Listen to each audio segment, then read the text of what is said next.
I'm a family lawyer, 8 years in, and most of my days are divorce papers, custody calendars, and screenshots of private messages no one wants to see. The only part that still feels like work to me is the part outside the office. Surveillance is simple. You go where they go, you keep your distance, and you write what you see. It's not glamorous. It is useful. Juries understand pictures too.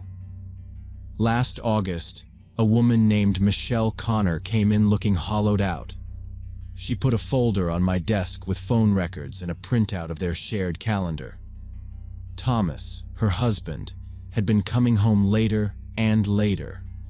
New excuses, new passwords, less talking. She was convinced he was cheating. She said he worked at an advertising agency downtown on Main Street. She said, "I want proof." I told her I would follow him after work and get her answers. We set Thursday. I checked my gear that morning. Fresh SD cards, charged batteries, clean windshield, coffee, and a notebook for times. No confrontation. Document and go home. If he kissed someone who wasn't his wife, I'd have it. If he didn't, I'd have that too.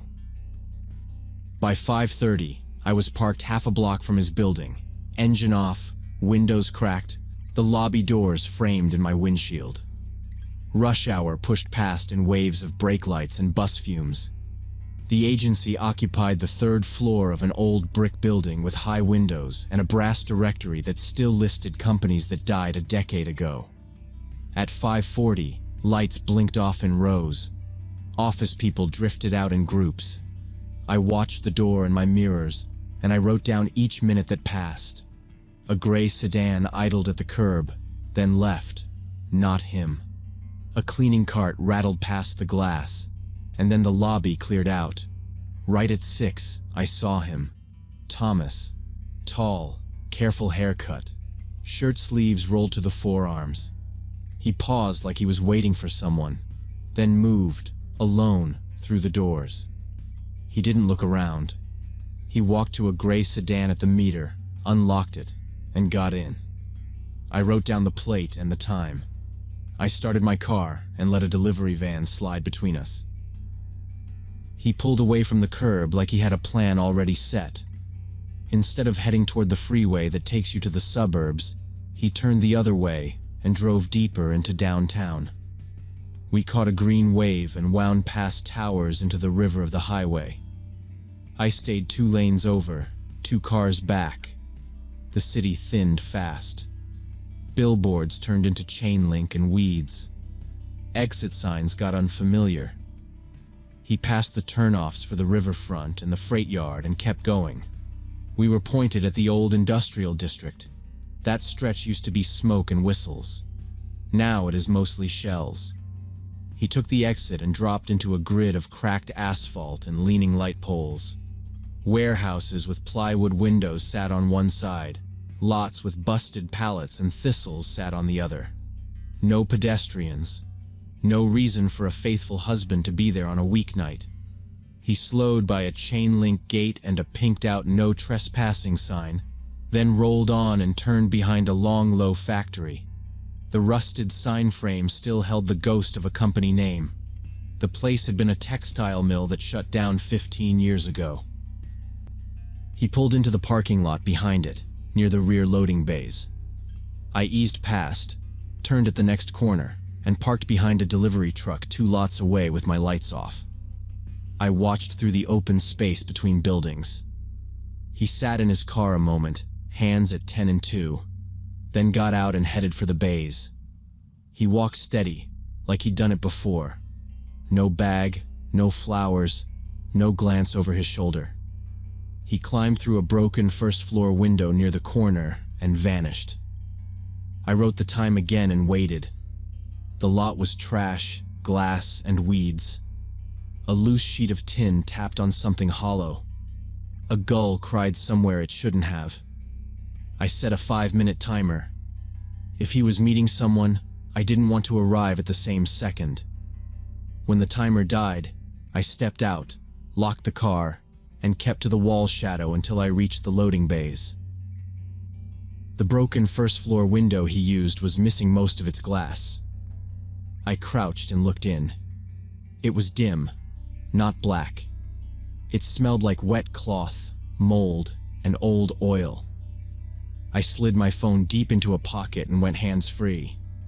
I went through the window into the dark and stood still to listen. Broken glass crunched under my shoe. I waited for the echo to settle and took it slower.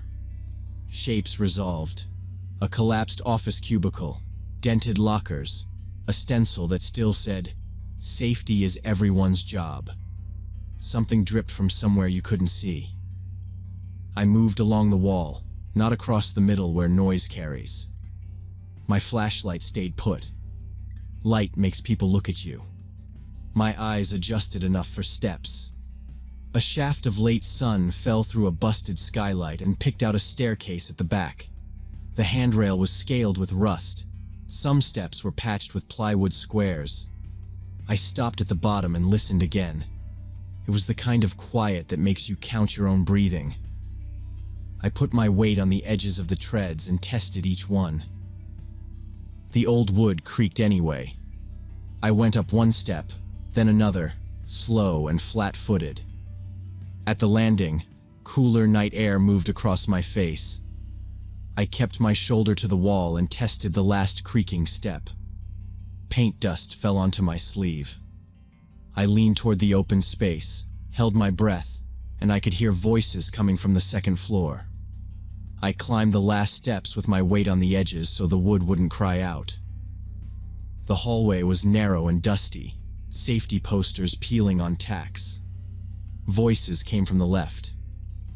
I moved slow until a half-open office door showed a slice of light.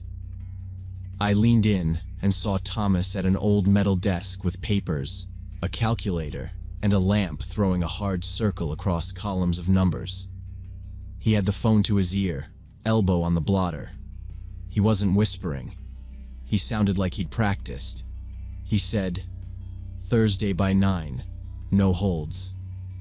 Then he began listing numbers, slow, like the other person was writing them down. Long strings, repeated twice. I counted digits and tried to hang them on anything I could remember later. He read a routing number and corrected one digit. Amounts made me focus. One figure started with a 6 and had 5 more numbers after it. No names, just initials. Months instead of dates. August 24, September 9, then pause.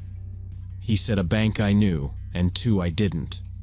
He tapped the calculator with one finger, listened, wrote on a legal pad, and tore sheets without folding them. The room smelled like dust and wet fabric. This was not romance. No flowers, no perfume, no second chair. Just paper and math inside a dead factory. He spoke in steady bursts, never raising his voice. He said, "Same structure as last time, and we don't hold it longer than 48. I stayed behind the door frame, breathing quiet and counting the useful parts. Time dragged. My watch didn't feel right each time I checked it. An hour passed by the look of the windows and the way the light fell. Finally, he stood, stacked the papers, slid the calculator into a manila envelope with them, and ended the call with, "I'll confirm after 9. He looked around once like he was checking for a lost pen. Then he walked out with the envelope under his arm and headed down the hall. I held my spot until his steps faded and the air settled. Quiet can trick you, so I counted to 60 twice, and then again. A scrape below, the soft slide of someone leaving through glass. I checked the lot from the window gap. Empty. I watched my watch for 5 more minutes and then 5 more. Only then did I move. I stayed another 20 minutes to be sure. My head kept replaying the digits and phrases. This wasn't adultery. This was money, and not small money.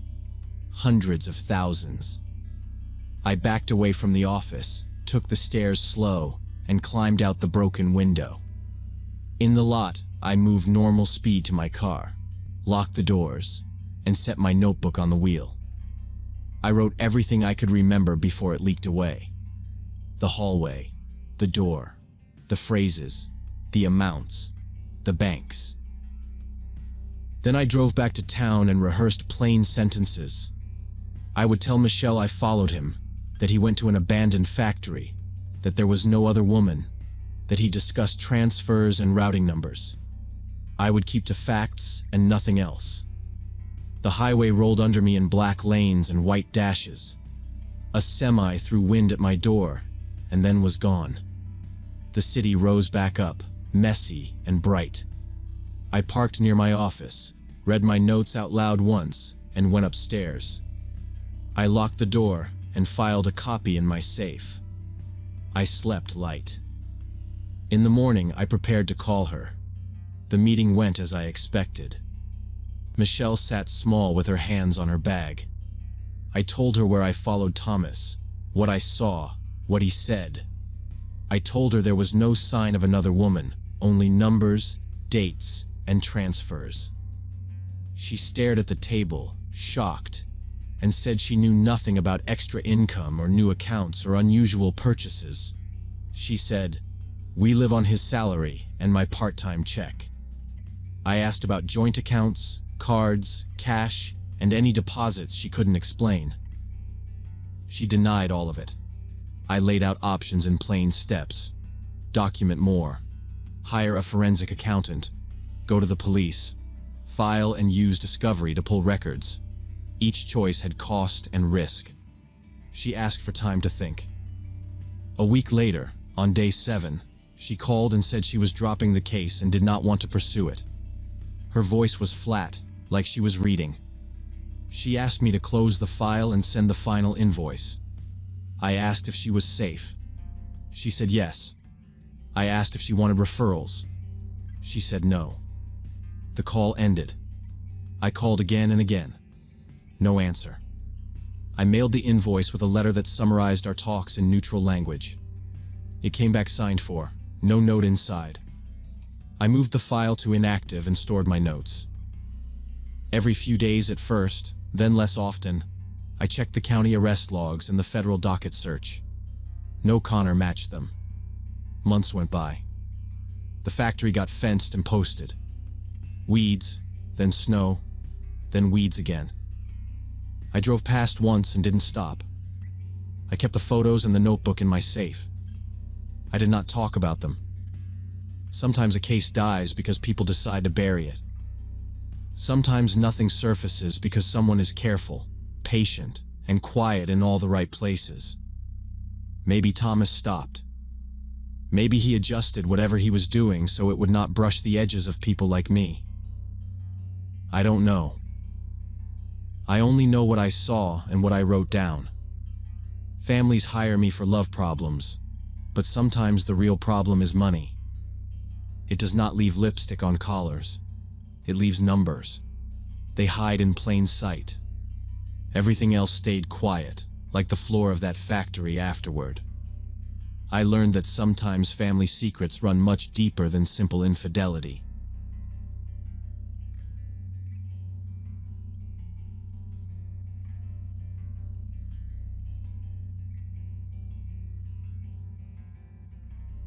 I was working as a cardiac surgery nurse at St. Luke's Hospital in Denver about 6 years ago. Being new to the facility, I took whatever shifts I could get, mostly nights and weekends. The cardiac wing had flexible visiting hours all day and night. I learned the floor fast. 2 nurses' stations, 4 rooms to a hall, a dim step-down unit, and sliding glass doors that never closed quietly at night. My badge still felt stiff on my scrub top. I said yes to everything. Extra rounds, extra admissions, extra charting. Nights can be calm, but they can also turn fast.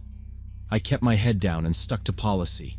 Wash hands, trace lines, check drains, document, repeat.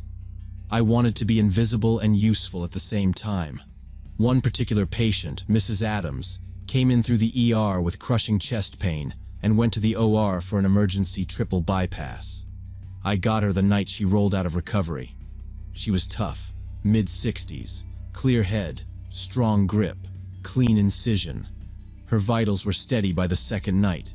The team liked her numbers. My job was to keep her stable, manage pain, keep lines clean, and watch for any irregular beats. Her husband, Robert, stayed by her bedside almost non-stop for 4 days. He signed the visitor log at odd hours.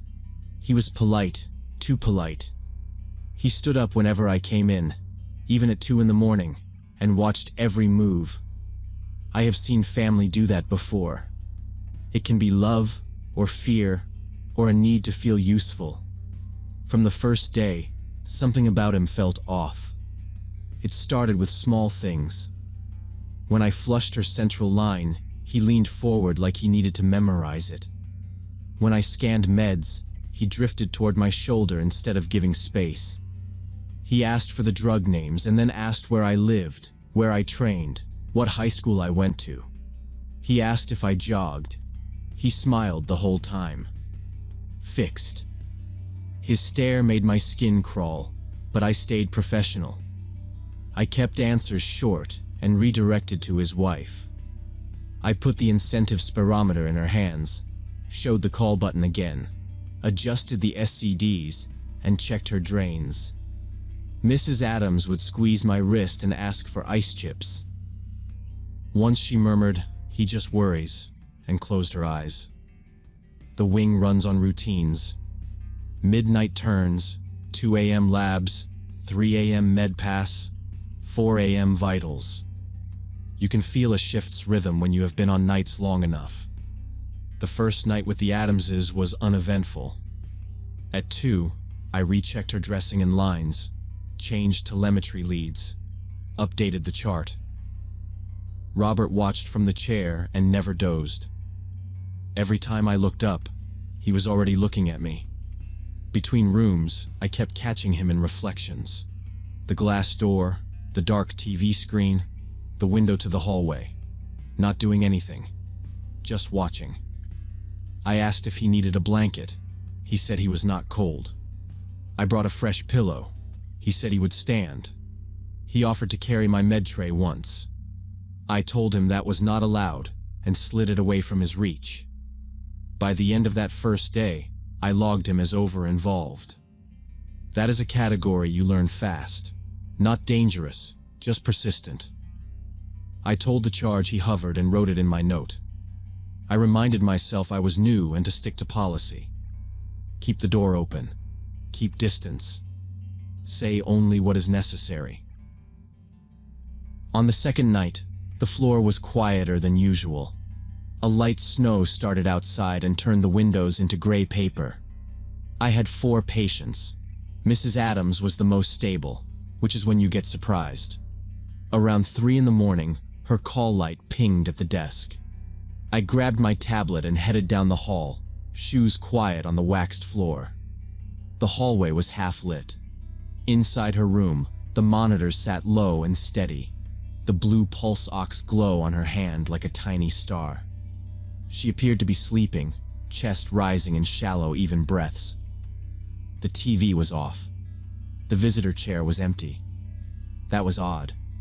Robert never left. I checked the bathroom in the corner behind the curtain. No coat, no cup, no shoes. I moved to the IV pole and read the rates. Fluids, steady. Medline locked. I lifted the dressing edge and inspected the site. Clean, no redness, no seepage. I traced the tubing, checked the clamp, checked the labels on the bags. The pump ticked softly. The crash cart out in the hall hummed through the wall. I pulled her orders on the tablet to confirm the next pain dose. My back was to the door, and I told myself to keep moving and not think about it. I counted drops and followed the line with my fingers. The room was quiet. Then someone touched my shoulder. It was not a bump. It was a light, deliberate placement, like a cup set on a wrong table. I turned and almost dropped the tablet. Robert stood close behind me. Too close to read clearly in the dark, but I saw the thin line of his smile. He leaned toward my ear and whispered, "You have such beautiful hair." My scalp prickled, not from the words but from the warm, damp breath on my neck, like he had leaned in to smell. He spoke slow, like we had all the time in the world, like his wife was not 2 feet away with a fresh sternotomy. I stepped sideways and put the IV pole between us. I asked if he needed anything. He said he was thanking me, but he stayed too close. He didn't move, and the monitor kept ticking as I wrapped up, charting quickly. I quickly finished my check and left the room, my hands shaking. The rest of that shift passed without incident, but I still caught him staring at me from corners, the doorway, his chair. He tracked me with his eyes like I was another monitor he needed to watch. When the sun pushed through the gray glass, I signed off and went home. When I came back the next evening, there was a note on my workstation under the keyboard. It was creased twice. On the front, a heart in blue pen. Inside it said, "Thank you for everything, R.A." Under that, a phone number. I crumpled it, dropped it in the shred bin, and wiped the desk. Mr. Adams got bolder on the third night. He drifted to the nurse's station with reasons that were not reasons. He asked about his wife's bowel sounds. He asked for more ice. He asked if telemetry leads leave marks. After each question, he aimed at me. He asked where I parked. He asked if I hiked.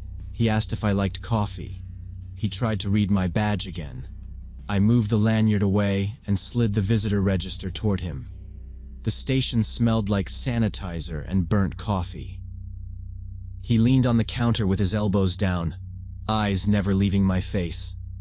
I kept my answers brief and stuck to his wife's status. Behind him, the hallway cameras blinked their tiny lights. My colleague Sarah rolled in a vitals cart and slowed when she saw my shoulders tense. "Be careful," she said later in the supply room while we counted syringes. "Some of them get weird when they're tired and lonely." She tried to make it a joke, but her eyes stayed flat. I told her I was fine. This did not read as lonely. It read like he was pushing a border to see if it moved.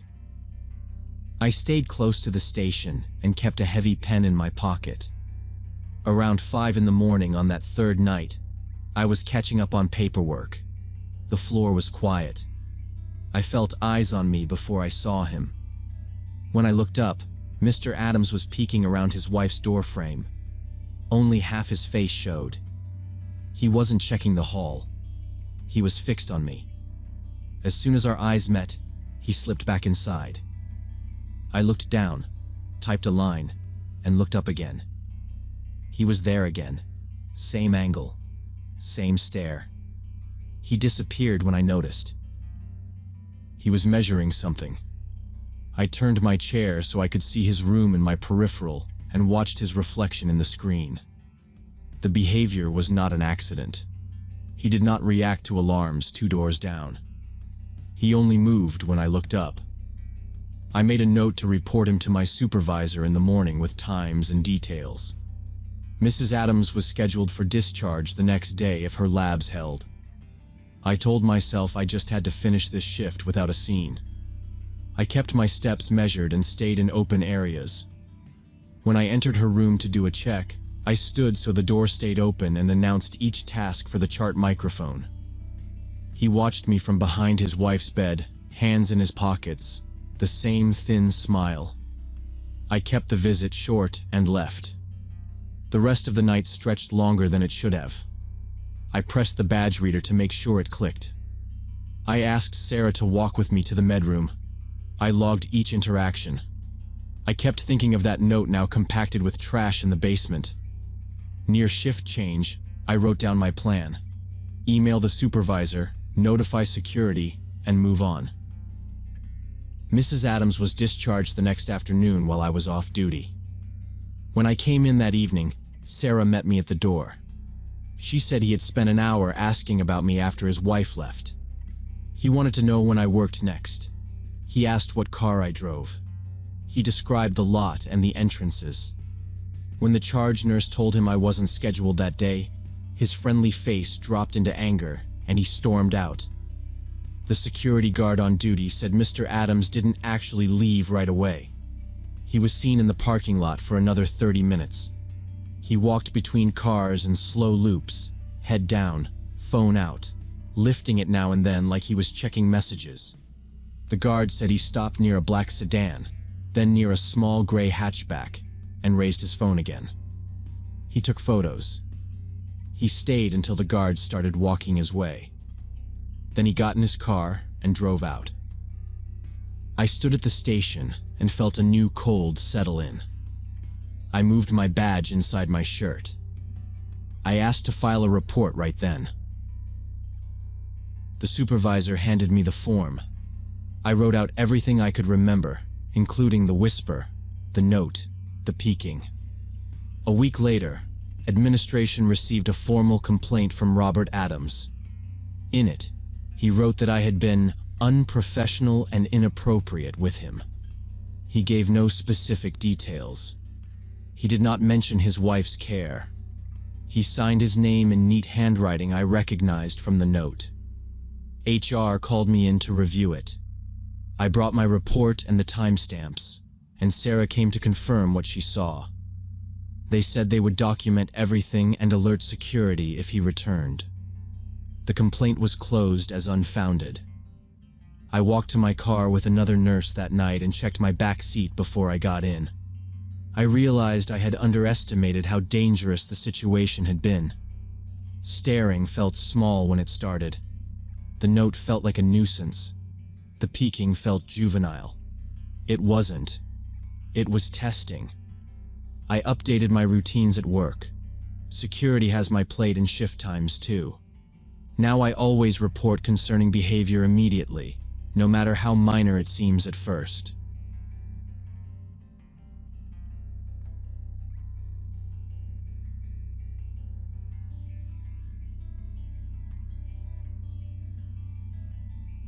I work nights cleaning shopping centers and office buildings to save for my wedding with Jessica.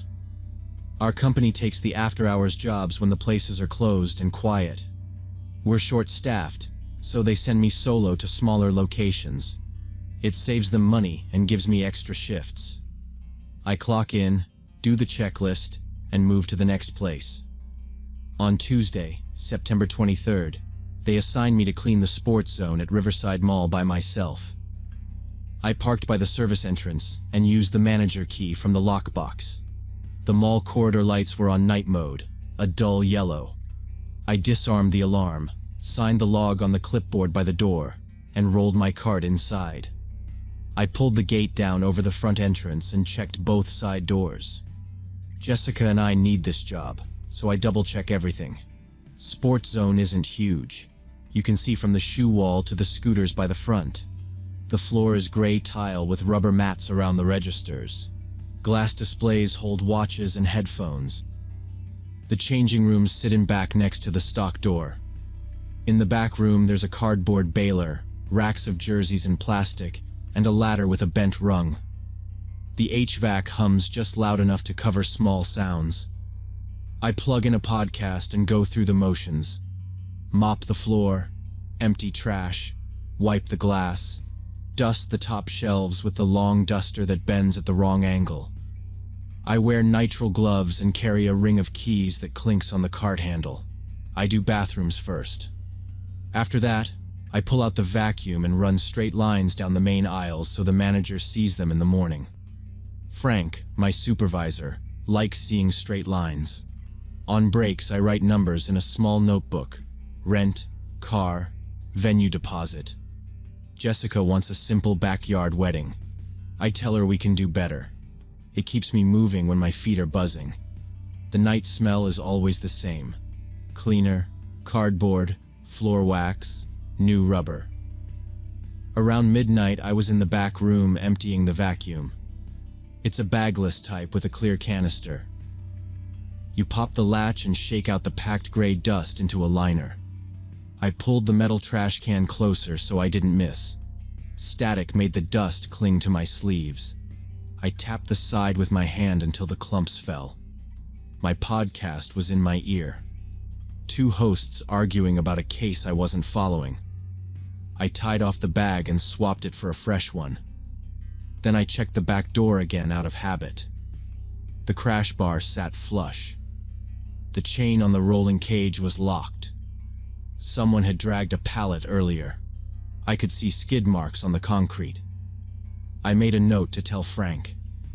I put the vacuum back together and tugged the power cord free from under a wheel. The cord always finds places to catch. I wound it tight on the hooks. I pushed the cart to the threshold and looked out over the dark aisles. It's different standing still in a closed store. The shoe wall on the right has single shoes on pegs with size tags facing out. Jerseys hang in color blocks. The store speakers were off. The only sounds were the HVAC and the soft click of the exit sign by the mall gate. I tapped my phone. 12:07 a.m.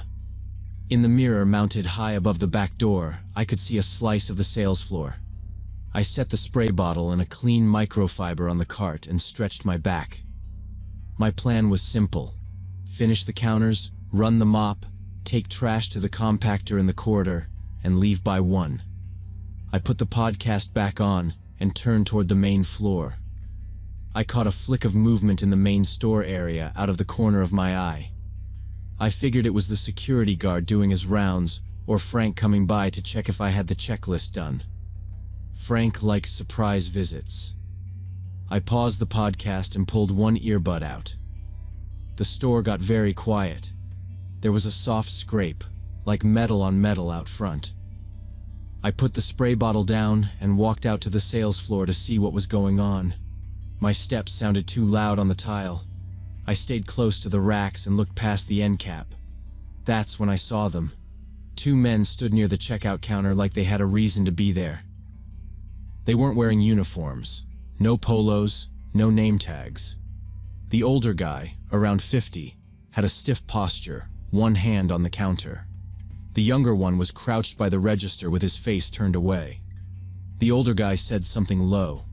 He had a short gray beard and a baseball cap with the brim pulled tight. He kept looking at the mall gate and then back at the younger guy. The young one was messing with some kind of electronic lock under the counter. A red light blinked, went steady, then blinked again.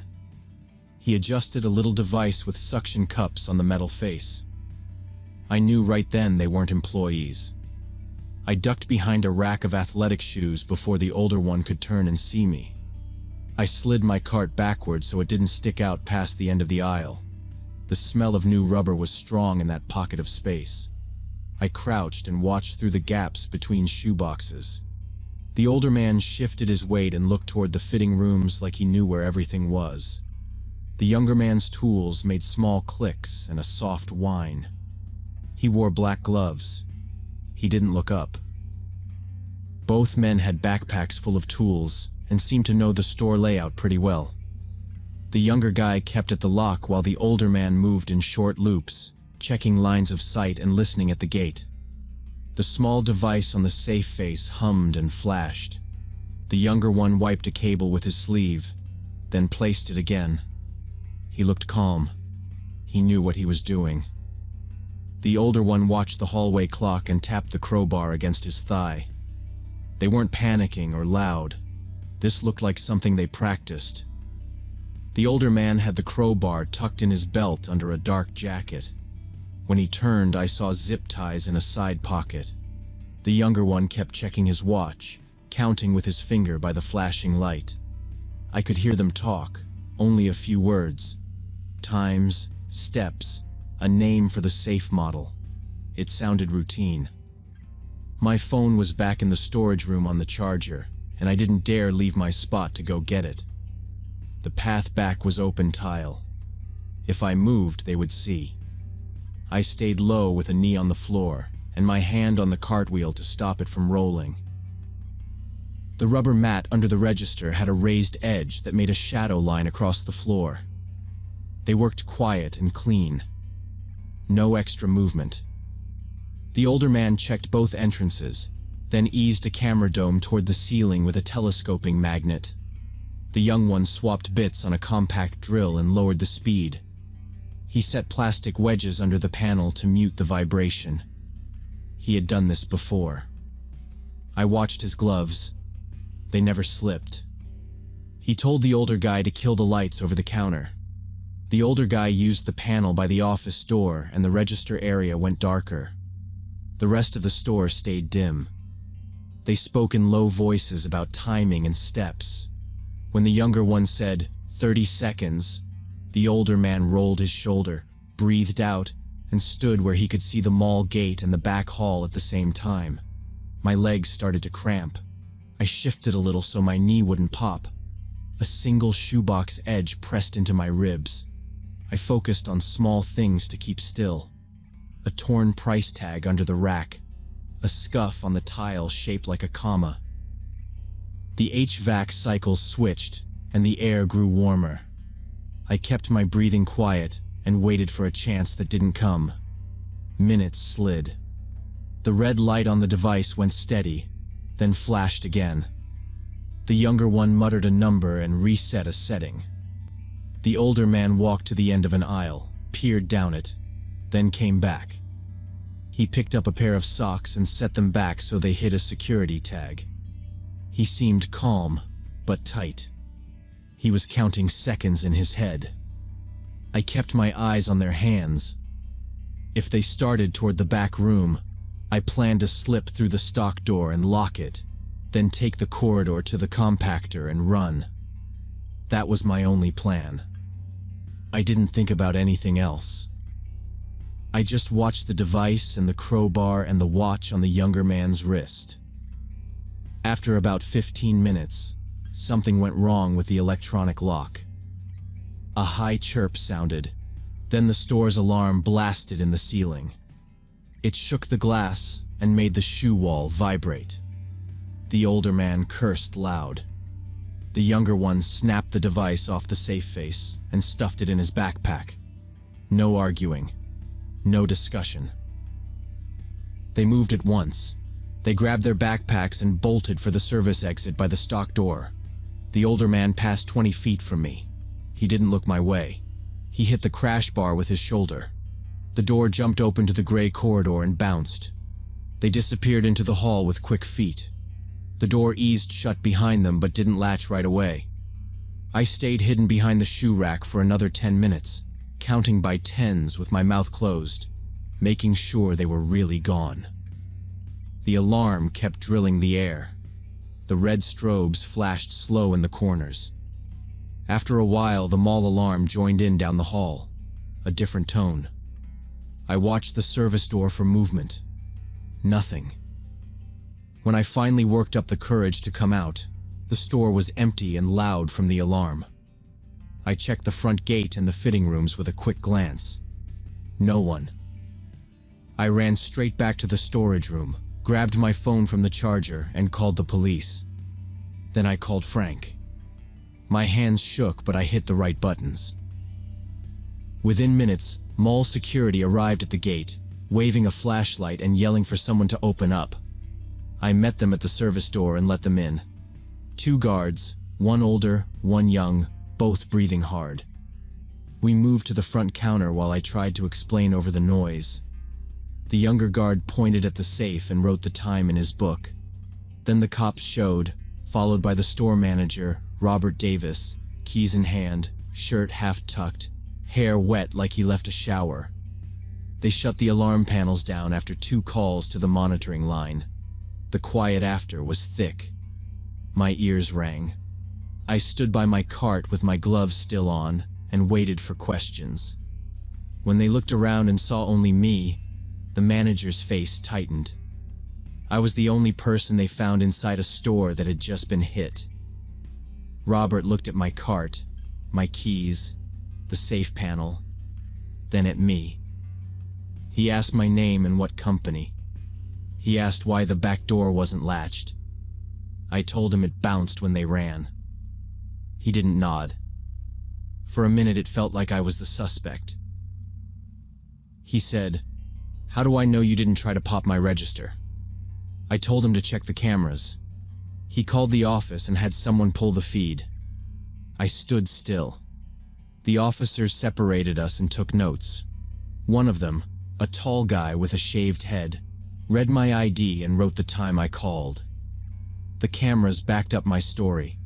You could see me push the cart, then vanish behind the shoes, and later the two men working at the safe. You could see them run. The manager looked at the screen and stopped talking. I gave a detailed description of both men. Gray beard, cap, crowbar and belt. Younger with black gloves, compact drill, small suction device. Their heights, their boots, the way they moved. I still felt a little guilty for not trying to stop them. I said it out loud.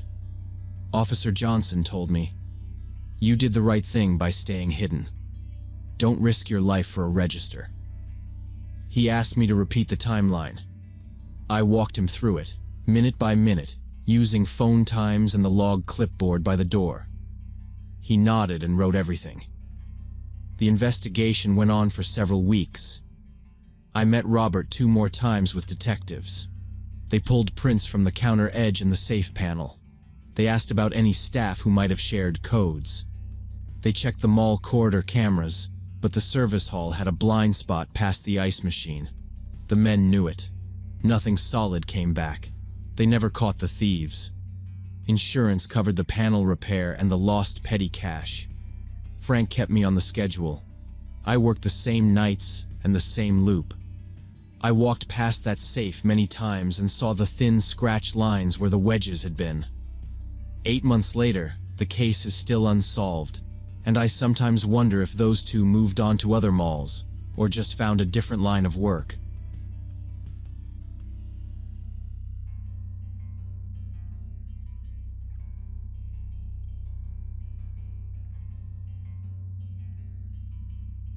When I was 16 in the summer of 2019, we lived on Maple Avenue outside Austin.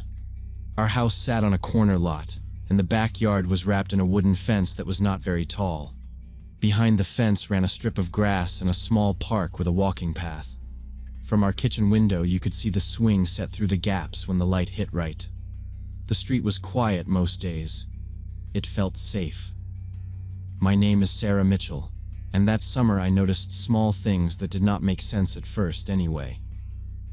For about 2 weeks that summer, our back gate kept ending up wide open every morning. Dad locked it tight each night and double-checked it before bed, but somehow it swung out by sunrise. He tested the latch, wiggled the hinges, and told us not to mess with it. He said it was probably kids from the park cutting through, or a gust pushing the boards just right. The wind never opened our trash can lids. The gate was different. I started looking at it from the kitchen window, counting the days it could not seem to stay closed. He bought a heavy-duty padlock and a chain and looped them through the posts. He showed me how the lock clicked shut and tugged twice to be sure. The next morning the gate was open again, chain on the ground, padlock lying in the grass like someone set it there. Dad walked the fence line, shaking each panel and checking the screws. He crouched by the latch and rubbed his thumb over a dark mark in the wood. He did not say much. He just said, "We'll figure it out," like it was a problem that belonged to him. We had a big above-ground pool set on a level bed of sand and a wooden gazebo beside it where we spent most evenings. The gazebo held 2 lawn chairs, a table with a ring from cold cans, and a string of lights that looked nice after dark. On the fence side, the boards were bleached and warm to the touch. The pool was round and blue, with a ladder that rattled if you climbed. On hot nights, my parents sat in the gazebo and talked while my sister and I floated, chasing bugs that landed in the water. That Sunday afternoon, the heat sat heavy on the street, and even the oak leaves barely moved. We ate lunch, and my visiting grandfather fell asleep in Dad's recliner with the TV on low. My mom and Dad took naps too, doors cracked to keep the house cool. My older sister Amy went to a friend's pool party across town, so the house was quiet for once. I was restless and sticky from mowing a strip of the front yard earlier. I filled a water bottle, grabbed my towel, and decided to go for a swim to cool off alone. I slid open the back door and stepped onto the concrete. The step was hot, and the white paint on the railing flaked in little curls. I set the raft by the ladder and dipped my foot. The water felt clean and a little cloudy from yesterday's sunscreen. The chain on the gate was looped through, the padlock was on, and the latch sat flat. I checked it without thinking, then left it alone. I climbed down into the pool and let the water come up to my shoulders. The sun hit the side of my face, and I breathed. Mom had closed all the blinds and locked the back door before lying down, which was her usual routine. I had been swimming for about 30 minutes when I noticed someone standing behind our fence near the park. The sun was bright and in my eyes, so I could not make out any details about the person. Just a darker shape through the gaps near where the path curved. I raised my hand to block the glare and squinted. The figure did not move, and then it did. A small shift like someone changing feet near the corner fence post. I figured it was someone walking a dog or passing through the park area. People cut the corner all the time. The path ran close behind our lot, and the fence was low enough that you could see heads and shoulders. I waited another second, and the shape seemed to turn away. There was a soft scrape, like a shoe on dirt, and then nothing. The figure disappeared after a minute, and I went back to floating around on my inflatable raft. I let my feet trail in the water and pushed with my heels to keep the raft centered. I drifted slowly toward the gazebo, nudged the side of the pool with my foot, and pushed back out again. I flipped onto my back and closed my eyes, letting the raft rock under me. Warm water lapped against my ears. The smell of chlorine mixed with cut grass from somebody's yard nearby. Somewhere a drill buzzed once and stopped. A plane ghosted high overhead that I could not see.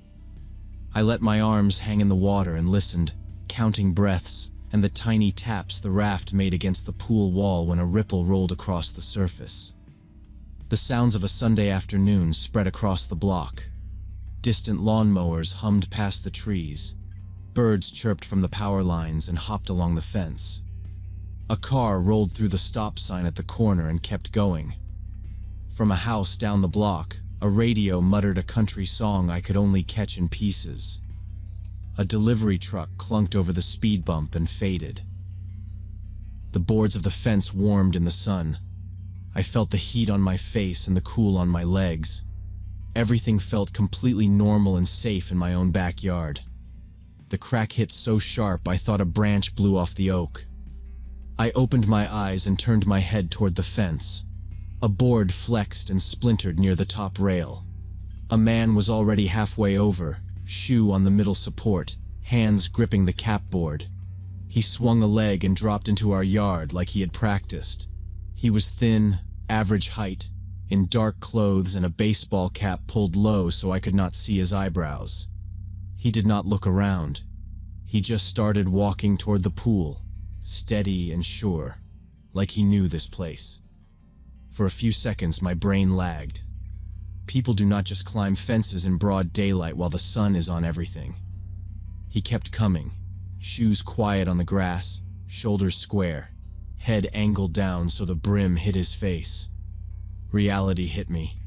I rolled off the raft and went under hard, the chlorine stinging my nose.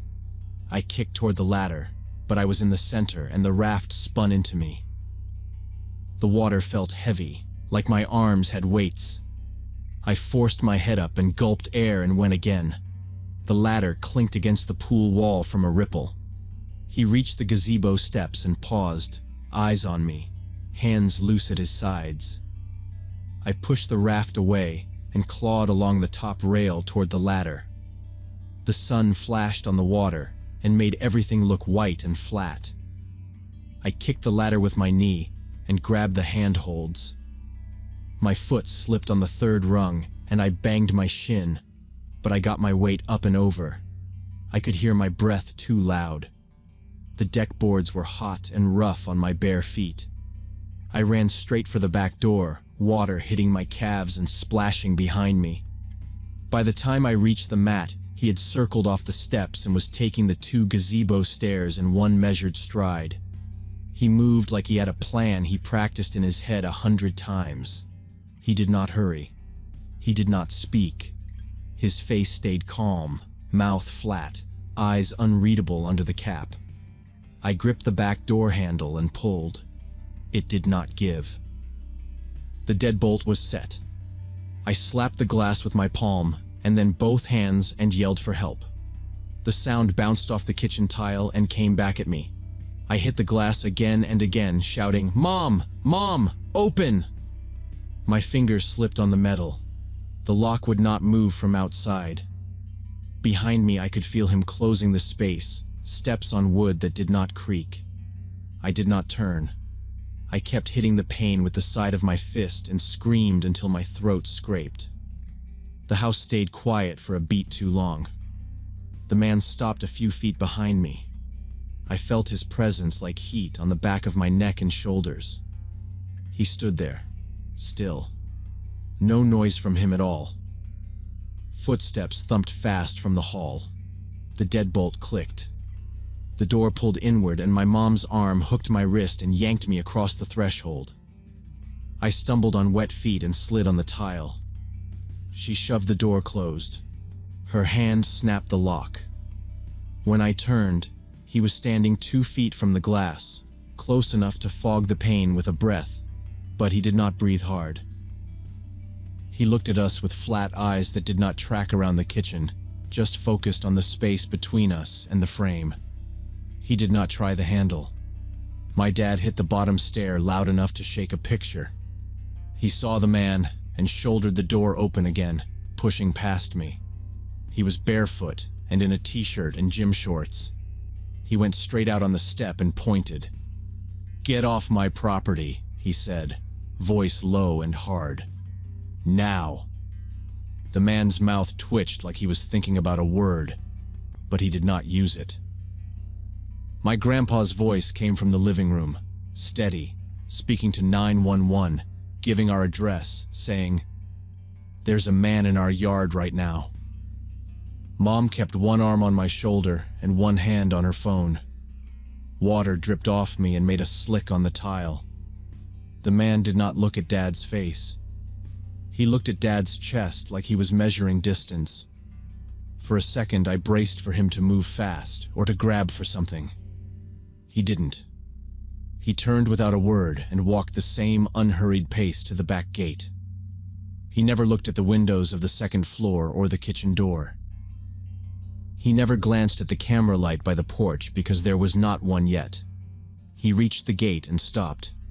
Dad took a step after him but held at the gazebo like he did not want to corner a stranger.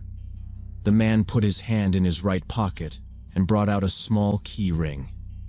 He chose a single key with a black plastic head, slotted it into our brand new padlock, and turned. The shackle popped clean. He caught it in his palm like he did not want to drop it. He lifted the chain off the posts, opened the gate wide enough to pass, stepped through, and set it back. He closed the gate and locked it again with the same key. He never looked back. He cut across the strip of grass behind the fence and took the path to the left, toward the small playground. He disappeared behind the live oak 6 yards away. Dad stood at the steps with his fists open and his jaw tight, like he was forcing himself not to chase. Mom pressed the door closed again and locked it and put the chain on, even though the chain did not do much. She moved me to the rug and put a towel around my shoulders. I could hear Grandpa repeating details to the dispatcher. Thin male, dark clothes, baseball cap, used a key. We waited. Our clocks said 20 minutes by the time 2 patrol cars turned onto Maple and rolled to a stop at the curb. The officers came through the side gate Dad opened for them. They took one look at the back gate and the chain and the lock. One put on gloves and checked the hasp. He ran a finger over the latchboard and the screws. No pry marks, no shavings of metal. He wrote notes on a small pad. The other asked Dad to show the key. Dad held up his ring. The officer asked, "Any other copies?" Dad said, "Just the spare in the kitchen drawer." Mom brought the spare key from the drawer. The officer compared it to the lock and nodded. He said, "No signs of tampering." He asked the brand and when we bought it. Dad said last week, in the blister pack, with the receipt still in the bag in the pantry trash. They asked if anyone had been hired for yard work or repairs. Dad said no. They walked the fence line and the park strip and the slope down to the path. One used a flashlight to look at the top rail and the cut splintered board. He snapped 2 photos with his phone and measured the scuff from a shoe. They took our statements in the kitchen, one by one. I told them exactly how he moved and how he watched first and then acted. Mom told them about the blinds and the doors. Grandpa repeated what he told dispatch. Dad gave them the lot number and mentioned the gate had been open mornings. They said they would increase patrols near the park and loop the street more often. They suggested motion lights and a camera by the porch and the gate line. The younger officer said, "He wanted you to see the key." He wrote down the padlock model and our case number. By evening, Dad had 2 hardware bags on the counter. He installed a metal cross brace on the gate, a new latch guard, and 2 longer screws in the posts. He mounted a camera under the eave that pointed at the gate and set up the app on Mom's phone and his. He put the spare key in a different drawer. We watched the live view for a long time and did not see anyone. Neighbors walked their dogs and looked over like they had heard already. The park got quiet when the light fell. The fence showed a dark line against the path. Days went by, and the patrol car rolled past 3 times a day, sometimes more. The lock stayed closed each morning. The chain hung straight. The camera caught raccoons and a feral cat and a kid chasing a basketball, but no one stopped at our fence.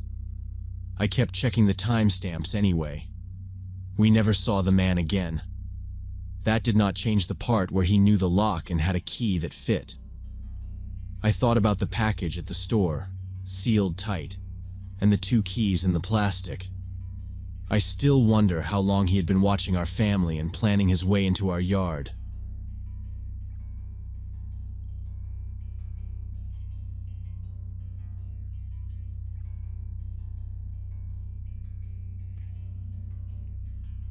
My sister Carol works as a nurse at St. Mary's Hospital downtown. During nursing school, she did rotations at different facilities around the city with her classmates.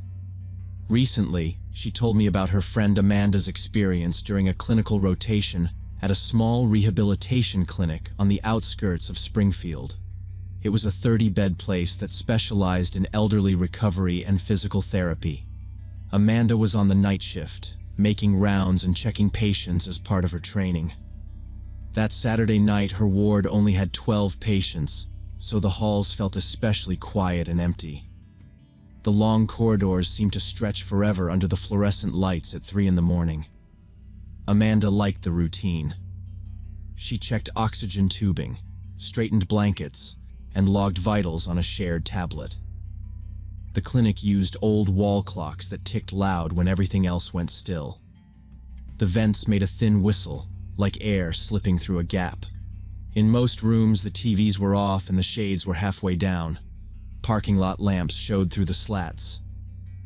A nurse aide pushed a linen cart past her once, wheels rattling, then turned a corner and the noise died. It was the kind of shift where even a phone vibrating felt too loud. Near room 228, she paused to read a sticky note about a fall risk. Yellow socks on, call bell in reach. She lined up a chair against the wall and moved on. In room 231, a man with a new hip asked for water. She held his cup while he sipped, then wrote the intake. No one was agitated.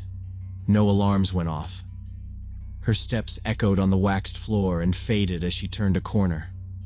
She noticed the sharp smell of antiseptic and the faint sweet lotion they all used on dry hands. By 2:45, she was almost done with the scheduled checks. She watched a chest rise and fall, listened to a soft snore, tucked in a blanket that had slid. She kept her voice low when she thanked a woman for letting her take the pressure. At a window, she looked over the dark edge of the parking lot and saw nothing moving. Security lights threw white shapes across the asphalt. A moth hit the glass and fell. Amanda finished her list and turned back toward the station. Deborah and Sue were at the nurses' station updating charts and talking about the schedule for next week. The station sat like a square island in the middle of the floor with blue chairs, a humming computer, and binders stacked on a shelf. Their coffee cups left brown rings on a paper towel they used as a coaster. "You're done?" Deborah asked without looking up. The digital clock above the med room flipped from 3:07 to 3:08 slowly. Amanda said the 12 were stable and pulled up a stool. The printer spit out a page and then went quiet again. Suddenly, the red call light above room 237 started flashing. The panel over the desk buzzed and the number glowed while a soft chime sounded 3 times. A small red dot lit on the unit map in the West Wing. It was the ordinary call for help, not a code. The problem was, room 237 had been empty for 2 weeks since the last patient was discharged. The room was being prepared for renovation and wasn't in use. Maintenance had left a card outside earlier, and the dry erase board was blank. Deborah suggested it might be a malfunction with the call system, or maybe someone from maintenance had bumped the button. She said the system acted up sometimes. Sue said facilities hadn't been on the unit since 11, and that the bed in there was unplugged. She checked a list on the screen and found nothing listed for that room. The light kept flashing. The chime went again, and the red number stayed lit above the desk. No one moved for a few seconds. Amanda watched the panel and then glanced down the empty hall toward that wing. She pictured the door to 237, closed all week and marked for work. Deborah reached for the phone like she might call the on-call facilities tech, then hesitated. Waking someone at 3 in the morning for a likely glitch wasn't popular. The light kept blinking, bright and steady in the middle of the board. Amanda did not like leaving it for morning. She thought about how it would look on the log if the call light stayed unanswered and someone had to write a note later. She also thought about how simple it would be to walk down, check the door, and come back. Her rounds were finished. Her legs were still warm from walking. Deborah had a line half written in the schedule book. Sue was watching the screen and waiting for nothing to change. Amanda stood, ready to end the guessing in the simplest way. "I can go look," Amanda said. Deborah seemed relieved and said they could go together after she finished writing the line she was on. Sue said she would keep an eye on the panel while they checked. The buzzing paused, then resumed again. The red number didn't change. The map still showed that single dot in the West Wing. The call light stayed red. Amanda touched the small flashlight in her pocket out of habit and left it there because the hallway lights were bright. She told them she would be quick. She didn't raise her voice. The station computer hummed. The paper calendar lay open under Deborah's hand. Amanda's stool rolled back an inch when her knee brushed it, and she steadied it without thinking. She nodded once, simple and calm. "I'll go check it out," she said, already turning her focus to the empty room number glowing on the board. No one objected. Amanda volunteered to go check out what was happening rather than wait to be assigned the task. Amanda walked down the west hallway toward the far room where Mr. Thompson had stayed, while recovering from a hip fracture before his discharge. Past the last occupied door, the unit felt different. Cooler air, louder vent noise, brighter shine on the waxed floor. The sign outside 237 was blank, and the dry erase board was empty. A maintenance cart leaned against the wall with a coiled extension cord, blue tape, and a folded dust sheet. She checked the door, listened, and went in with her small flashlight still in her pocket. Inside was nothing unusual. A hospital bed without linens sat centered on the floor, powered off but plugged into the wall. The mattress had a plastic cover and a bare bedside table stood next to it. No personal items, no chartboard, no cup at the sink. Shades were down halfway. Parking lot lights painted faint bars across the tile. The room smelled like dust and disinfectant. She stepped to the head of the bed and checked the call button. It hung in its normal bracket next to where the headboard would be. She pressed the call button once, then again, watching for the small indicator to blink. It lit up like it should. From down the hall, she heard the distant chime from the nurse's station. She pressed it a third time just to be sure. The signal went through every time. She imagined one of the cleaning staff had passed by, mopped the doorway, and bumped it earlier when the cable swung. It was a simple explanation. She walked around the bed once, checked the floor, and headed to the door to leave. Before stepping out, she reached for the handle to pull it close behind her, and felt resistance. She tried again. The handle turned, but the latch did not release. She twisted clockwise and pushed. Nothing. She turned the other way and pulled. Still nothing. She slid the key in and turned it, listening for a click. No change. She could feel the lever rotate smooth in her hand, but the door stayed firm in the frame. It felt stuck or jammed, like the bolt was riding wrong in the strike plate. She set her shoulder to it and pushed in a steady way. The frame creaked a little, like wood flexing, but the panel did not shift. She checked the hinges and saw old paint ridges along the knuckles. She laid the key ring on the bedside table to free both hands and pulled hard. The handle rotated smooth, but the door did not move. No gap at the jamb, no give. The hallway outside was silent. She did not want to yell right away and wake patients 2 doors down. She tried again with more force, bracing one foot against the floor, then bumping with her shoulder. The impact was dull, and the door bounced her off. She took her small flashlight, shined it at the latch, and saw the bolt sitting flush, but not retracting fully when the handle turned. In older buildings like that clinic, things shifted, frames warped and parts stuck. She had heard staff say that many times, but the door had opened easily 5 minutes earlier. She rapped the wood with her knuckles, then started knocking, short and firm at first, then louder.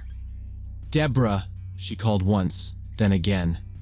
Her voice sounded flat in the empty room. She tried the call button on the wall once more out of habit, even though it only reached the station panel. She decided to make steady noise, not frantic, so someone would notice and come check. She counted to 30 and hit the door with the palm of her hand in a simple pattern. After a few minutes, the hallway brought back an answering sound, quick footsteps, and then a voice through the door. Deborah said, "You in there?" Amanda said yes. The lock would not release. Deborah tried the handle from the outside. The knob turned, and the latch slipped back like normal. The door moved. The panel swung open toward Deborah without effort. Amanda stepped back so she would not get hit by the edge. Just like that, the opening was clear from the hallway side.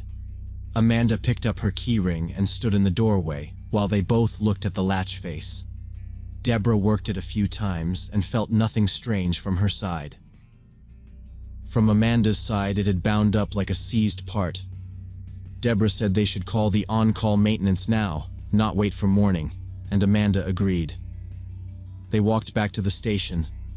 Sue had watched the board and seen the light clear when Amanda pressed the wall button earlier. She noted the time. The emergency maintenance tech arrived in work boots and a gray polo with a badge clipped to his belt. He brought a small tool bag and a flashlight longer than Amanda's. He checked the strike plate, removed the handle set with a screwdriver, and looked at the spindle. He tightened 2 screws and then opened and closed the door 10 times. The problem followed the inside lever, not the outside. He said the wooden frame had probably swelled from the humidity that week and pushed the latch at an angle, so the bolt dragged. He sanded the frame edge lightly, added a thin shim behind the plate, and sprayed a dry lubricant into the mechanism. He showed them the rub mark where the latch had scraped the metal. "It will open both ways now," he said, and tested it 3 more times from each side. Deborah signed his work order, and he told them to put in a ticket to replace the older hardware in that wing. He said the magnetic systems the main hospital used were better for this kind of problem. He packed his tools and left the unit quiet again. Amanda kept working, but she was more shaken than a simple malfunction should have caused. She avoided the far end of the ward when she could, and when she had to go there, she moved fast and kept her eyes on Dr. Hardware. The next week she asked the supervisor to switch to days, saying the hours would fit her classes better. The request was practical, and it went through. Administration followed up on the facilities ticket. A vendor came in and replaced the old latch sets with modern magnetic units that released under pressure and did not depend on a lever cam. Over 2 nights, the hall smelled like new metal and sawdust. The maintenance tech showed the nurses how the new hardware worked and pointed out a small indicator that changed when the door was closed. He said this model would not jam the same way. Later, Amanda told Carol she had a panic attack while she was stuck in 237. She kept it simple. Her chest went tight, her arms felt heavy, and she had to count to steady her hands. She did not think of herself as claustrophobic, but the door not moving and the quiet room started it. The stress from nights and the way the unit went silent at 3 in the morning probably pushed it over. That sounded reasonable to me. Carol said student nurses get hit hard their first months. The responsibility adds weight even when nothing is wrong. She said Amanda did the right things: test the system, call for help, and write it up. The important part was not pretending it had not happened. She reminded me that buildings like that have quirks you only find at bad hours. Amanda stayed through her rotation and then moved to a bigger hospital for her next round. She handled day shifts better. She was still careful with doors. She waited for the latch click before taking a step, and she never set her keys down in a room with a heavy door. It was not superstition. It was a simple habit you keep after a scare that makes sense to keep. In the end, it was a small thing, fixed by a person with a tool bag. But at 3 in the morning, a small thing can grow fast in a quiet ward. The clinic did not want any repeats, so they put the change order through for the whole wing and added it to the log. The important thing was that they fixed the mechanical issue, so no other staff members would get stuck in patient rooms.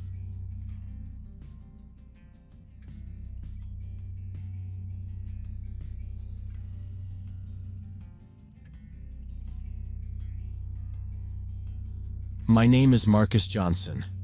In 2020, I was 28 and living in Springfield, Oregon. 4 years ago, I had just come out of a messy breakup with my girlfriend, Kelly. We moved there from Portland for her tech job. When it fell apart, she kept our house on Oak Street.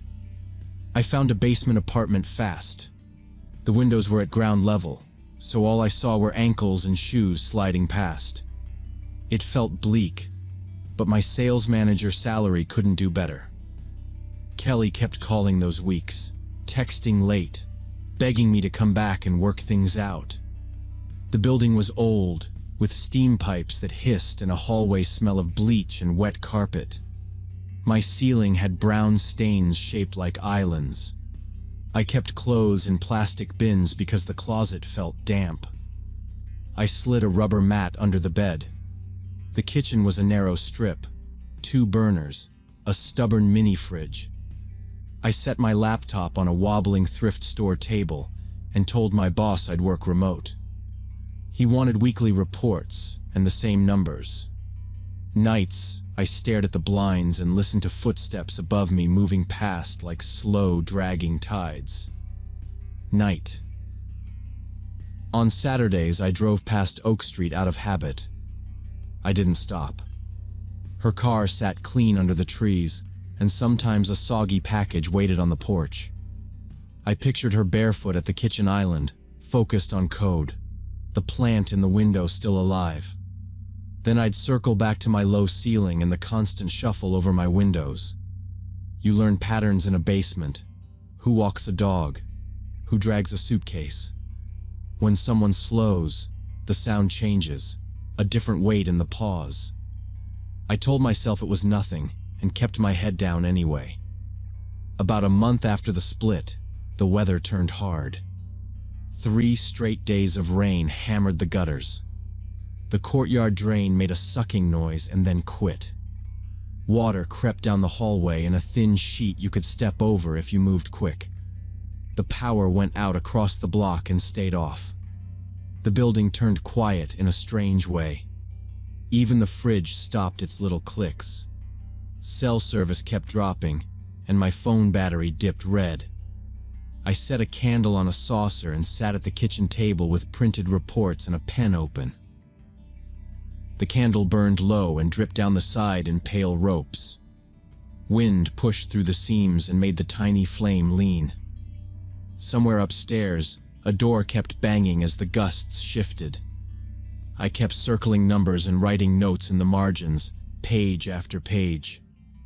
When the water stopped inching under my door, I relaxed a little and kept working. Then I heard glass break outside. Not a plate and not a bottle. It sounded like a window, sharp and final, followed by the roll of smaller pieces. I sat still and listened to the storm breathe and wait. My apartment sat below ground level, and the little courtyard outside the window was a concrete bowl with a strip of muddy grass. From the table, I couldn't see anything but the lower frame. I stood up slowly and moved to the blinds.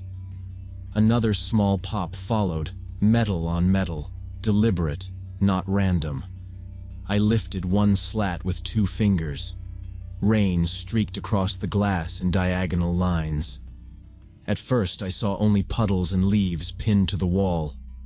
Then a shape shifted against the window well. Someone lay on the ground, pressed close to the foundation, and watching. The figure wore all black.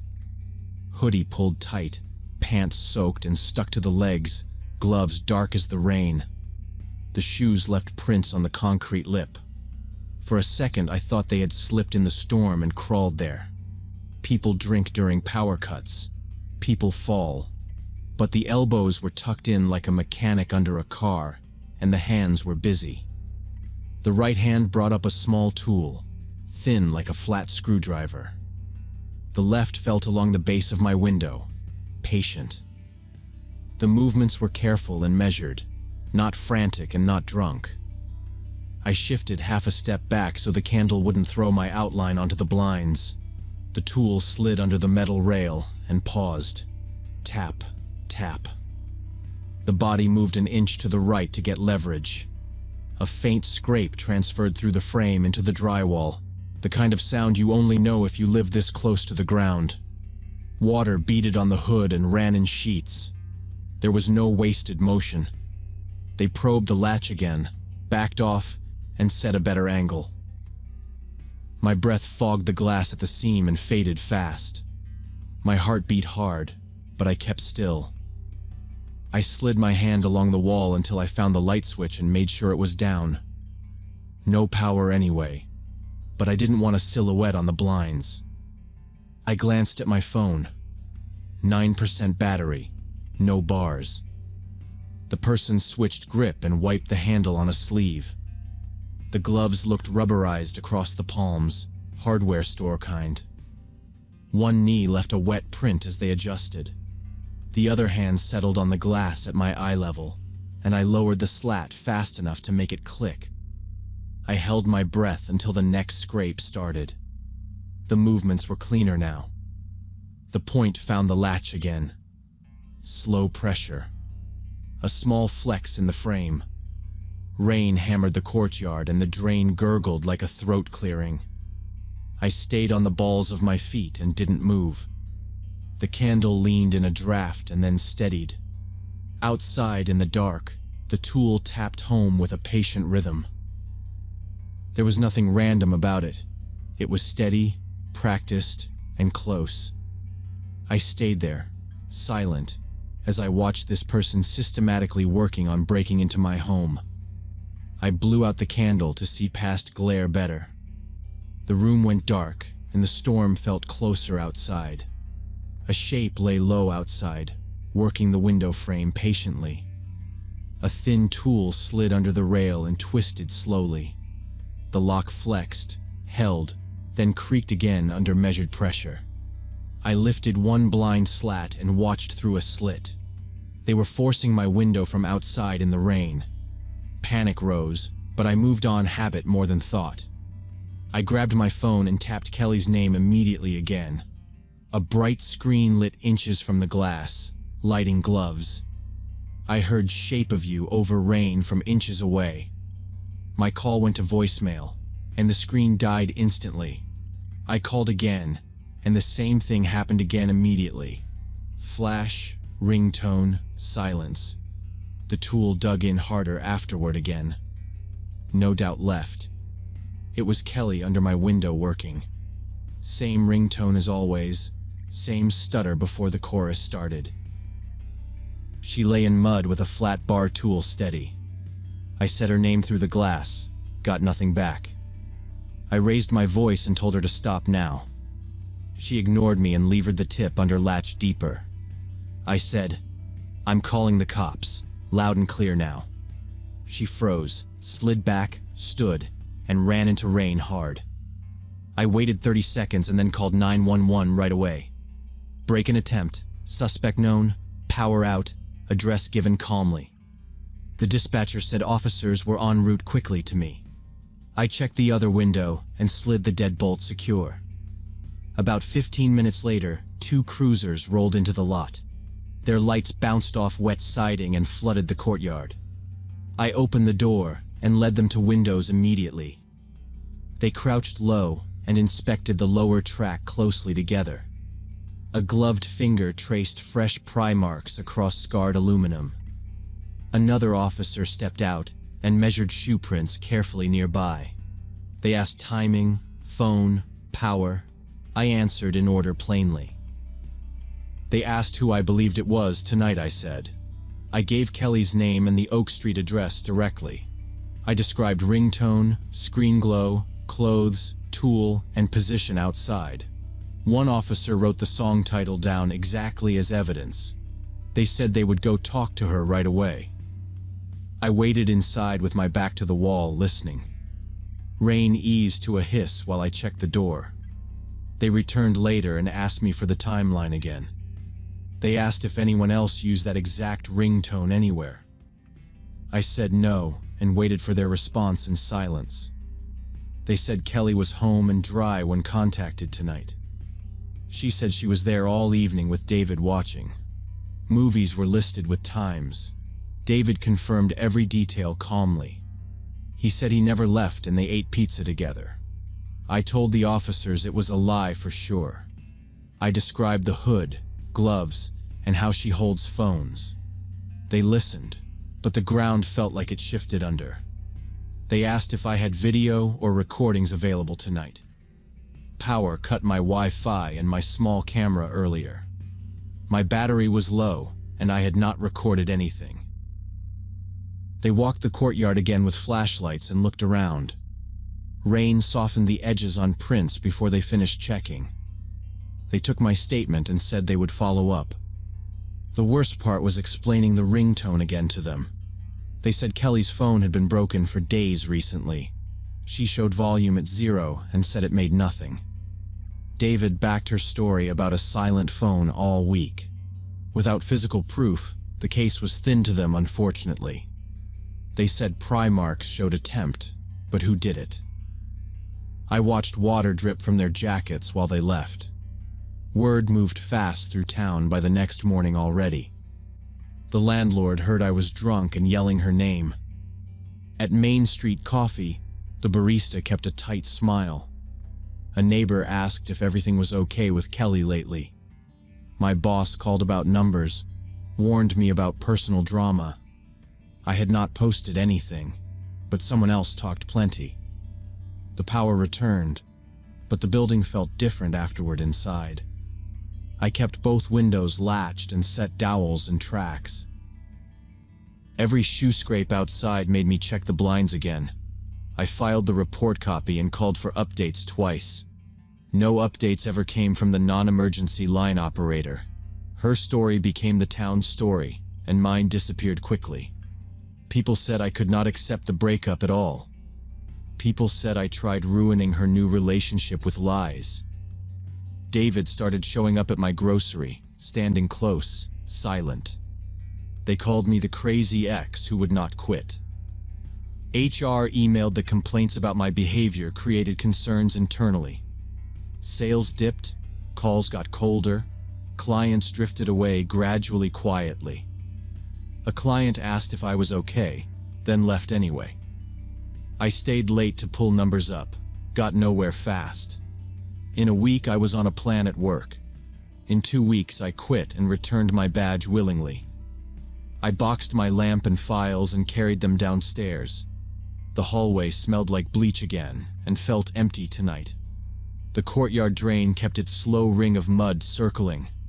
I thought about fighting, but I had no ground anywhere. No video, no witness, just a song and pry marks. I called the precinct again and got the same answer. Nothing they could do without more, they said flatly tonight. People acted like they saw me invent the whole thing. Stares replaced nods and conversations stopped when I entered places. Kelly looked like the victim and made me the villain. I packed clothes into bins and stacked them by doors. My mother said I could come home to Portland anytime. My father offered the truck. I said yes right away. I turned in keys, skipped arguments about the deposit entirely. I moved back to Portland to stay with my parents.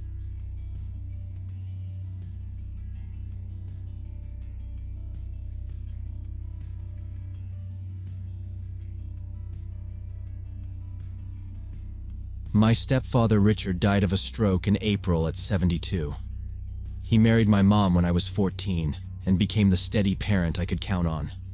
He worked long days at Johnson's Auto Repair, came home with grease on his sleeves, and still made time to fix leaking sinks, hang blinds, or drive me to practice. When he didn't show up for breakfast one morning, my mother knocked on the bathroom door and found him on the floor. The EMTs said it was fast. By the time I reached the hospital, it was over. We planned the funeral by habit more than thought.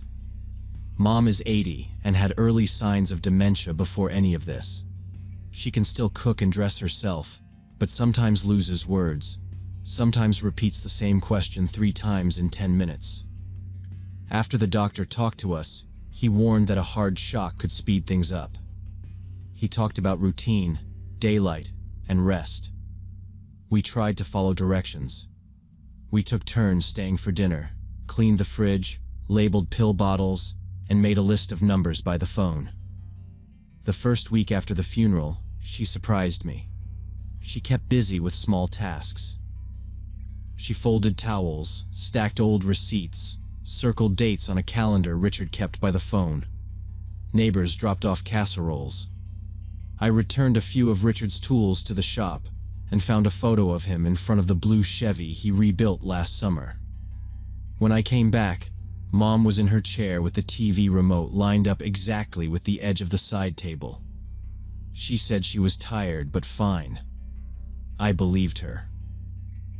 Then the calls started. They came after midnight, 1 or 2 in the morning. At first it was, "Can you talk? I can't sleep." 2 nights later she whispered, "Somebody is in the kitchen." I asked her what she heard. "Walkin'," she said, "and the water." I told her to stay in her room, keep the door closed, and I would drive over. By the time I got there, the house was quiet. The kitchen tile was cold under my feet. The faucet was off. A thin ring of water showed in the sink like someone had rinsed a glass and left. I told myself it was from dinner. I drove over with my husband Dave twice to make sure. The first night we pulled up at 1:40 a.m. The porch light was on, the deadbolt set on the front door. Her house is a one-story ranch with a narrow hallway, 2 small bedrooms, a bathroom in the middle, and a kitchen that faces the backyard. We checked every window and door. The back slider was locked. The stick Richard cut for the track was in place. I ran my finger over the dust on the windowsill and saw my own line. Dave looked under the beds, inside the hall closet, behind the dresser where Mom keeps blankets. Nothing moved, nothing missing. Mom kept saying she was sure. She pointed at the sink and the stove like they were suspects. "He turned the water," she said. "He stood right there." We didn't argue with her. Dave checked the basement even though it's just a crawl space with a vent and a light bulb you pull by a string. The hatch was closed. The screws looked undisturbed. I stood in the hallway and listened. The hum of the refrigerator. The tick of the hallway thermostat. My own breath. I walked the perimeter of the house with a flashlight while Dave stayed inside. The fence gate was latched. The garbage bins were upright with the lids on. I told her we would come back the next night just to be safe. The second night felt more thorough because we knew where to look. I brought a small notepad to write down anything that looked off so we wouldn't go in circles. We got there around 2. The locks were secure. The front window latch was still taped from last winter when Richard had worried it might pop open in wind. The tape was unbroken. The bathroom had a low nightlight. Mom said, "He turned the water in here too." I felt the faucet. Dry. I twisted it on and off to feel the play in the handle. It squeaked and left my fingers a little wet from condensation around the base. In the mirror, I could see the towel bar Richard installed a year ago, perfectly level. We opened the medicine cabinet and counted bottles to keep our hands busy. Blood pressure, vitamin D, a new sleep aid the neurologist had prescribed 2 weeks earlier. I wrote the names down and the doses we understood. Back in the kitchen, Dave opened the fridge. The light came on. He looked at me because a plate of sliced apples was on the top shelf in plastic wrap. That was normal. The milk had today's date, still cold. On the counter, a ceramic bowl held 2 keys on a ring, the spare car key and the back door key Richard had labeled with blue tape. The bowl had a chip on the rim. I walked my fingers around the chip without thinking, and then stopped. Mom was watching me like I had a test. I told her we'd sit a while. We made tea. The clock on the stove clicked over to 3 cool, and nothing happened. Dave walked the hallway again. I thought the sounds were grief and medicine. That morning, I called the neurologist's office to ask if the new pills could cause what she was describing. The nurse said dementia can cause sounds that are not there, especially with stress and bad sleep, and told me to keep routine, add light, and call if she wandered. On the 3rd night, Mom called earlier, just after 11, and said, "Please stay." We drove over. The streets were empty. A porch light flickered. She waited in her robe. I checked doors, then unplugged the TV, checked stove knobs, moved a chair from hallway, turned on a lamp, and set a glass of water by her chair. I decided to sleep on the living room couch to put her mind at ease. Around 3 in the morning, I woke to voices in the kitchen. I thought the TV had turned on, but the plug was out. I remembered what Mom said about someone in the house. I listened. The sound was low, like 2 people passed the doorway. The stove clock showed 3:02. I slid off the couch and set my feet on the carpet. I moved slow. I stepped into the hallway with my back to the wall.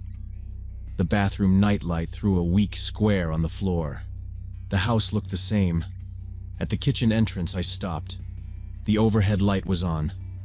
Mom sat at the table in her nightgown with her hands clasped. She was talking to the empty chair across from her. Her eyes were open but not focused. She said she had to pick up dry cleaning at 9, then asked if he wanted pancakes or oatmeal. She smiled and nodded like she got an answer. She talked about a trip to the lake years ago, the loose step at the cabin, the metal rowboat that leaked. Then she paused and tilted her head like she was listening. She nodded again and went on about tomorrow. She asked if the oil change could wait. I stood in the doorway and watched the clock move to 3:05. The sink was empty. The back door was closed, the wooden stick still in the track. The chair across from her had the cushion Richard used to sit on. It was just a cushion on wood. She reached toward the chair as if passing something, then pulled her hand back and gave a small smile. My chest felt tight. I stepped in, and the floor creaked. She didn't flinch. She kept talking about a drive along the coast and which route was faster. When she said his name, it was soft. She waited, then nodded. I went to the counter and stood still. I could smell dish soap. I watched her mouth form answers to nothing. When I got closer, Mom turned and smiled. She said Richard had finally come home from work. She pointed to the empty chair and asked why I wasn't saying hello. I told her I needed a minute. She frowned. I sat opposite her and looked at the chair. I said his name once. I tried to explain. I said he passed in April. I said we had the funeral together. Her mouth went hard, and she shook her head. "Don't do that," she said. "He is right here." She grabbed my hand and squeezed like I was a child. I told her the truth again because I wanted to stop this cleanly. She raised her voice and called me a liar. She told me to stop being ridiculous. She turned toward the chair and put her hand out like she was calming him. Her condition had jumped in days. This was not waking confusion. It was firm. I did not push more. I made tea and asked if she wanted some. She said he already got her one and tapped the table by the empty place setting that wasn't there. I sat with her until the sky lightened. She went to bed for 2 hours. In the morning, I called the neurologist and asked for the first opening. They had a cancellation at 10:30 with Dr. Miller. I got Mom dressed in a sweater and shoes with Velcro straps. She asked 3 times if Richard was driving. I said I would drive. In the waiting room, she stared at the clock and then at the door. The nurse took her blood pressure and wrote notes. We went into a small office with diplomas and a stack of test booklets on a side table. Dr. Miller spoke calmly and asked her to remember 3 words. He asked her to draw a clock and set the hands to 10 past 11. She drew the circle too big and stacked numbers on one side. He asked what day it was and where we were. She guessed a Tuesday and looked at me. He asked about sleep, food, and the new medication. He listened while I described the night. He checked reflexes and had her follow his finger with her eyes. He said it was acute dementia with psychotic elements. He explained that severe grief can trigger a fast drop in older patients. He adjusted medications, added one for agitation, and wrote a plan for supervision. He told me to consider full-time help at home or a facility because the risk of wandering and unsafe behavior rises with these symptoms. I booked a follow-up. For 2 weeks, I tried to cover days and nights with family and neighbors. I set alarms and put a door chime on the front door. She kept asking where Richard was. She set 2 plates at dinner and would not touch hers. She walked to the garage and jiggled the handle to a car that no longer worked. She called the police to report her husband missing, then forgot she made the call. I decided I could not keep her safe alone. Mom spent her last 4 months in a memory care facility with round-the-clock supervision. The building was clean, with short halls and wide doors, a code pad at exits, and a nurse's station in the middle. Her room had a twin bed, a dresser, and a small corkboard. I brought her photos and the throw blanket from her chair. The first week, she knew my name. The second week, she called me by my aunt's name. After that, she smiled to be polite. Her dementia moved fast. She walked the corridors with a small shuffle, stopping to look into doorways. She asked anyone in scrubs if Richard had called. Staff told me she had conversations with empty space during meals, then refused to eat because she was waiting. I sat with her and lifted a fork and she kept her lips closed. Later, she hid dinner rolls in her cardigan pocket to give to him. At night, she stood by the window and said he would pull into the driveway. In November, the facility called and said she fell asleep after lunch and didn't wake. When I arrived, her room was quiet. Her hands lay folded on the blanket. Dr. Miller said this course can happen after deep loss at her age. I signed papers. I sat in the parking lot with the folder on my lap. I still regret not pushing sooner, but I am grateful she is no longer confused and searching for Richard.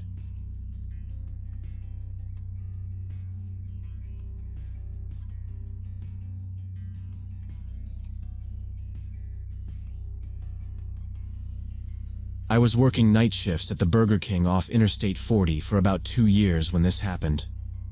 The store sat right off the exit, wedged between a gas station and a motel with a broken ice machine. We got truckers, highway cops, and drunk college kids chasing salt at 2 in the morning. It always smelled like fryer oil and burnt coffee. The fluorescent lights buzzed. October air came through the automatic doors every time they opened and made the paper napkins lift like they wanted to fly. That day had started bad. My car died on me that morning, and I spent almost 3 hours riding buses across town to make it in by 10. My husband stayed home with our baby who had a fever, so I couldn't take his truck. I came in tired and already annoyed. The drive-through headsets were glitching. The shake machine needed cleaning. I told myself to get through the shift and try to sleep on the bus ride home. By 2:30, the lobby was empty. The big menu screens reflected on the tiled floor. I wiped the counter and restocked ketchup packets. Ricardo, my coworker, walked to the back to check on a delivery we were expecting. He waved his hand like, 2 minutes, I got it. The fryer hissed in the quiet. I could hear highway noise through the glass, a steady hiss like wind. The bell over the door chimed and a man walked in. I felt weird as soon as I saw him. He was maybe mid-40s, short, skinny, in dirty work clothes that smelled like motor oil. His teeth were yellow. His fingernails were long and filthy, the kind you get when you work with engines and never bother with a brush. His hair was flat, stuck to his head like he had worn a hat all day. His boots left faint black marks on the tile. He stopped just inside the door and looked around the empty lobby like he was checking for someone. Then he saw me at the counter. He smiled but didn't come closer. The smile didn't reach his eyes. I remember thinking he didn't look drunk, stone sober, just wired tight. I lifted the register screen with a little click and waited for him to step up so I could take the order and get him out of there. He took his time. He stepped closer and then just stood in front of me, still smiling, not saying anything. The lights buzzed over our heads. I could smell the motor oil and sweat under the fryer smell. I glanced at the clock.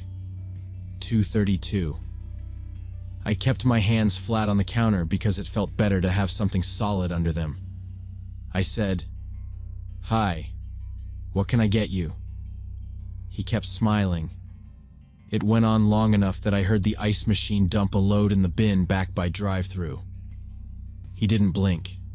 His eyes were so dark they looked almost black, and I can tell the exact second his smile turned from friendly to something else.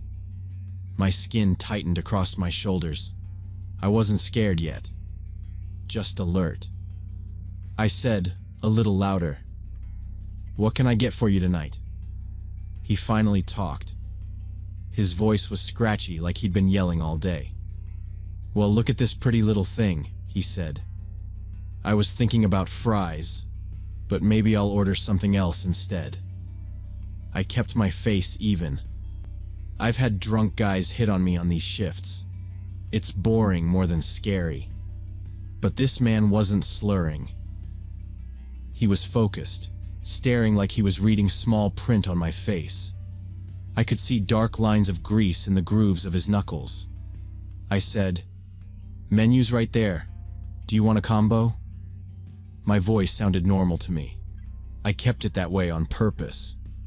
He leaned over the counter. Not far, just enough to turn my register space into his space. He put his hands down on the laminate with a soft, tacky sound from the oil on his fingers. The nails were thick, yellowed at the tips, black underneath. Even chewed up, they were too long. He watched my eyes to see if I looked at them. I didn't give him that. I stared at the screen like I was busy. Behind me, the heat lamps clicked on with a tiny pop. I could hear Ricardo banging a box open in the back. The door to the kitchen swung a little with the air from the vents. I thought about calling out to him, but I didn't like the idea of turning my back. So I stayed steady and asked again, "What will it be?" He made a hissing sound, like a small laugh pushed through his nose. He glanced past me at the stainless steel, then down at the little name tag on my shirt. He didn't say my name, and I was glad for that. He said, "Maybe I just watch you pick, sweetheart." I shook my head once. "Can't do that." My tone stayed flat, like I was telling a kid no refills. I lifted the paper cup holder and set it straight. I could see the security monitor in my side vision, the empty lobby in black and white squares. I didn't see Ricardo on any of them. The man's smell mixed with hot oil and the sweetness of the buns warming in the drawer. I took one step to the left to line myself up with the register that was closest to the soda machine. If he reached, he'd hit the air, not me. He followed me with his eyes. They didn't move much. He smiled again, wider this time, showing the stains between his teeth. I said, clear and polite, "Please decide on your order." He tapped the counter twice with one dirty nail. He grinned real wide and asked what time I got off work. Normally I would just smile and say I'm married. But something about this guy made me snap. My head hurt, and his grin felt like a hand on my neck. I told him straight, "If you're not ordering food, you need to leave." He looked surprised for a second, then laughed like I'd told a joke, a loud bark that bounced off the tiles. The laugh made the hairs on my arms stand up. I turned and knocked hard on the office door with the back of my knuckles. Ricardo opened up, saw my face, and didn't ask questions.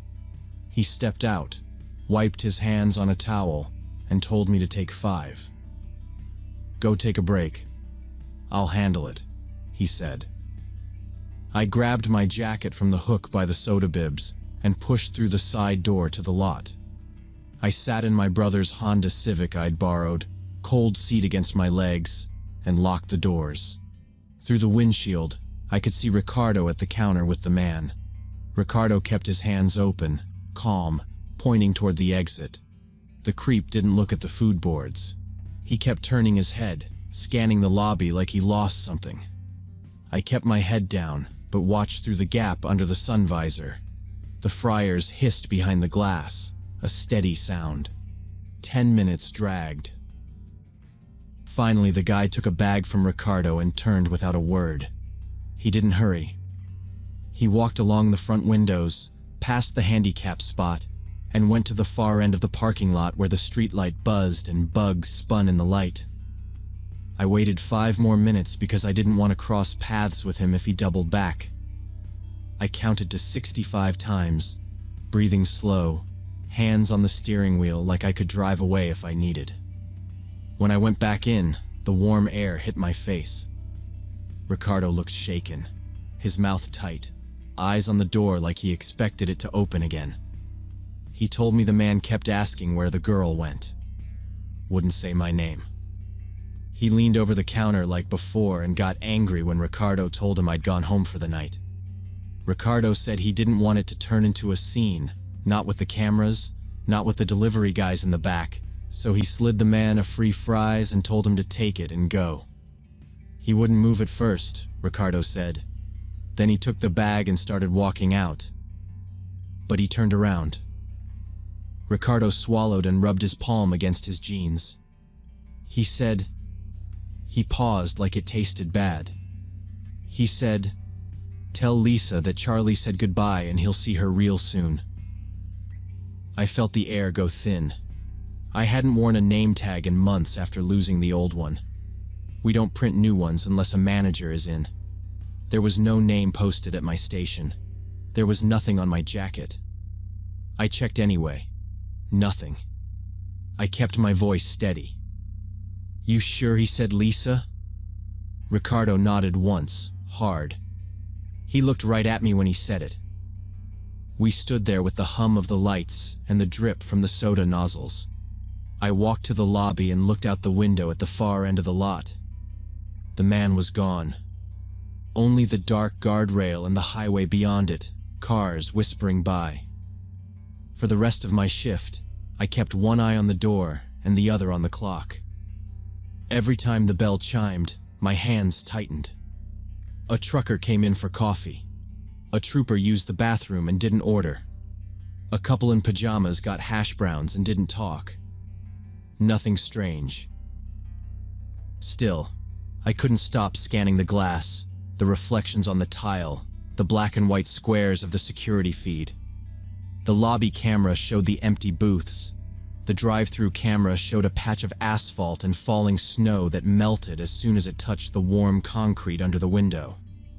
At 5:30, I asked Ricardo to walk me to the bus stop. He didn't argue. We locked the doors for the shift change and stepped out into the first snow of the season. It fell slow, thin flakes that stuck to the tops of the cars. The parking lot looked like a different place under it. Edges went soft. Corners disappeared. The air was quiet, like a blanket sat over the highway noise. We walked fast to the stop by the gas station. My breath came out white. The bench had a dusting of snow on it, so we stood. A red pickup idled by the pumps, heater running, no driver. A stray dog nosed the trash can and trotted off. When the bus pulled up, Ricardo waited while I got on, then lifted a hand and went back toward the store. I sat near the driver and kept my bag on my lap. The windows fogged quick with all the bodies and warm air. We rolled onto the highway.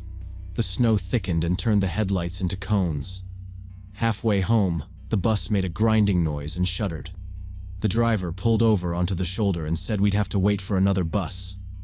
People groaned. I didn't want to stand on the side of the road in the dark. I stepped down onto the wet gravel, walked away from the group, and called a taxi.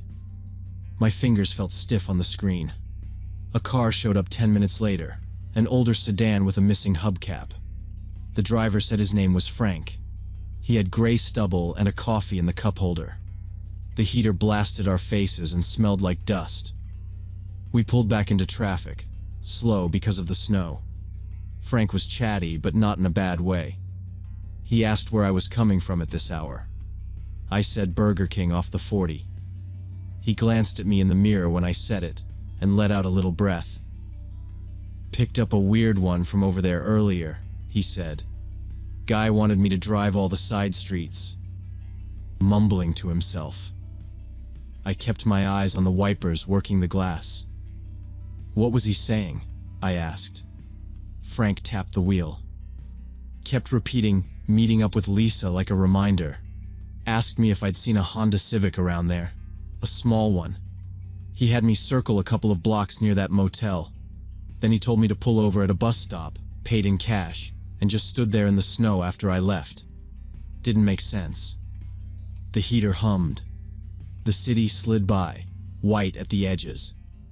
I looked down at the damp cuff of my pants and saw the salt marks starting. I didn't say anything for a minute. I didn't need to. The shape of it was obvious. He was looking for my car. He had my name somehow. He had waited in the parking lot after taking the food. He had watched the doors. If I had driven myself that night, if I had parked up front like I usually do, he could have waited behind the dumpster or by the bushes near the drive-through exit. He could have followed me all the way home. I pictured the Civic in the lot, snow tracing its edges, and a dark figure 2 rows over, not moving. Frank dropped me outside my building. He waited until I got to the door before pulling away. The snow had turned the steps slick, and my key felt heavy in the lock. Inside, the lights were off, and the apartment smelled like Vicks from the baby's room. I set my bag down and dialed the non-emergency number. My voice sounded calm when I told the dispatcher what happened. She sent a patrol car. 2 officers came up the stairs. I gave them the timeline and the quotes, every detail I could remember, how he looked, the nails, the smell of oil, the exact words he said to Ricardo. They wrote it down. They were polite and tired. The police took my statement, but said they couldn't do much without actual threats or violence.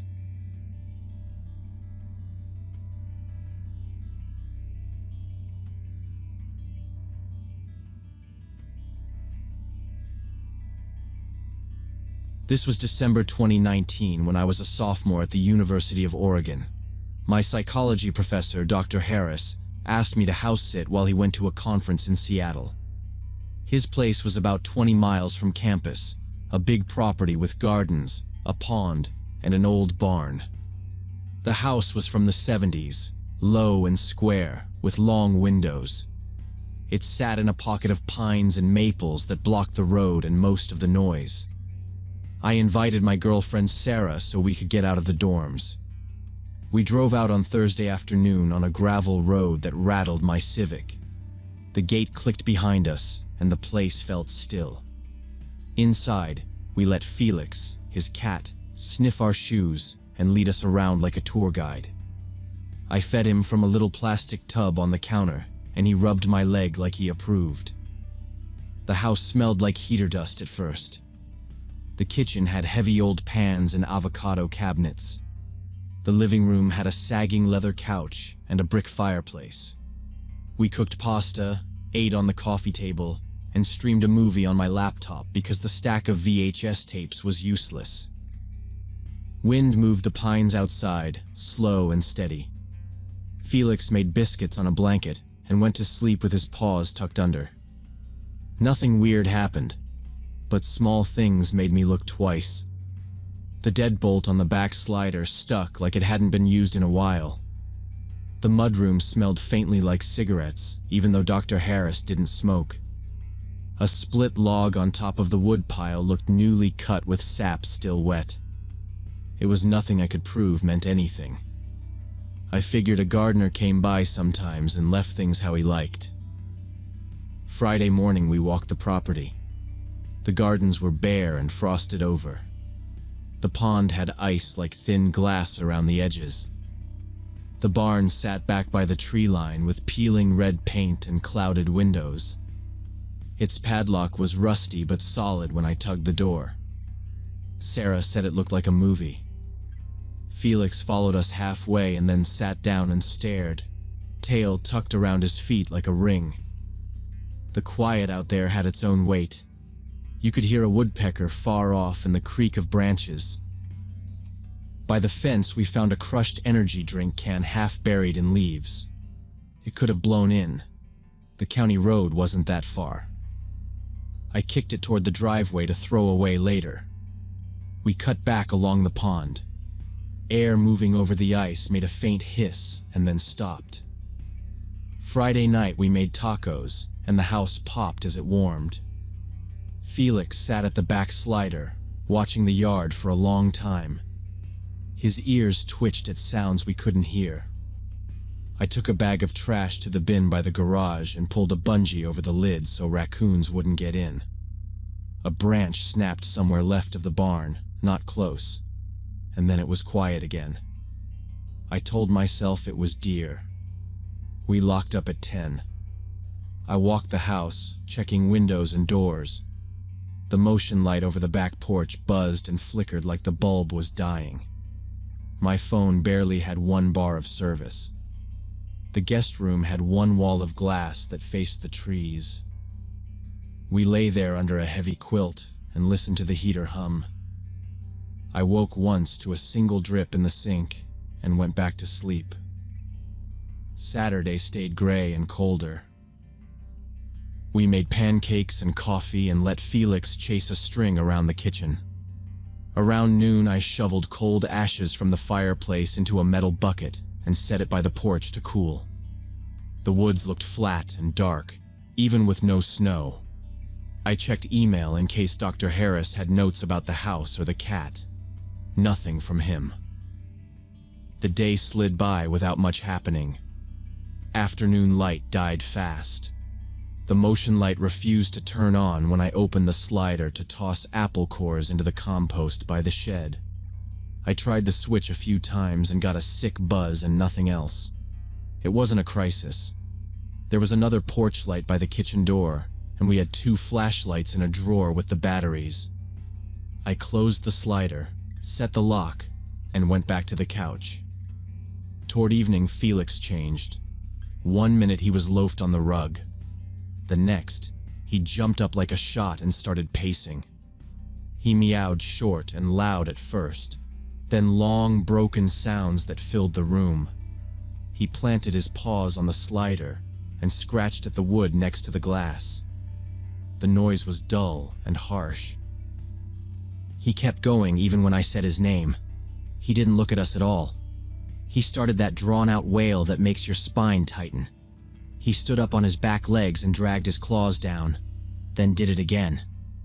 I figured a coyote or a stray dog was prowling, maybe sniffing the trash or the compost. I wasn't letting him out.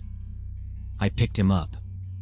He twisted free and went right back to the door, pressed flat to the floor like he was ready to sprint the second it opened. Sarah said we should look with a flashlight. I said we should wait it out. There are bears in those woods. Dr. Harris had mentioned them, but I knew what a bad idea it was to wander around in the dark because a cat had opinions. But the sound Felix was making kept scraping at me. The house felt smaller with it. Curiosity won while the noise clawed at the door. We put on shoes. I grabbed the bigger flashlight from the drawer. I slid the door open a few inches and listened. Cold air rushed in and smelled like wet leaves and old smoke. I didn't hear anything except the porch light buzzing. I opened the slider wide enough for us to step out, and then I pulled it shut again. Felix slammed the glass with both paws and crouched low, tail puffed like a bottle brush. The porch boards were damp and cold.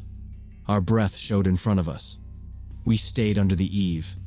The yard was black with lighter patches of frost. The gardens were dark shapes, the pond a flat ellipse with no reflection. The barn was a dull block near the trees. Somewhere a drop fell, then nothing. Sarah held the flashlight high but didn't turn it on yet. I lifted my hand off the handle and felt dumb. I told her to sweep low first. She clicked the light on. The beam cut across the steps, the compost bin, the little run of pavers, and the edge of lawn where it turned to brush.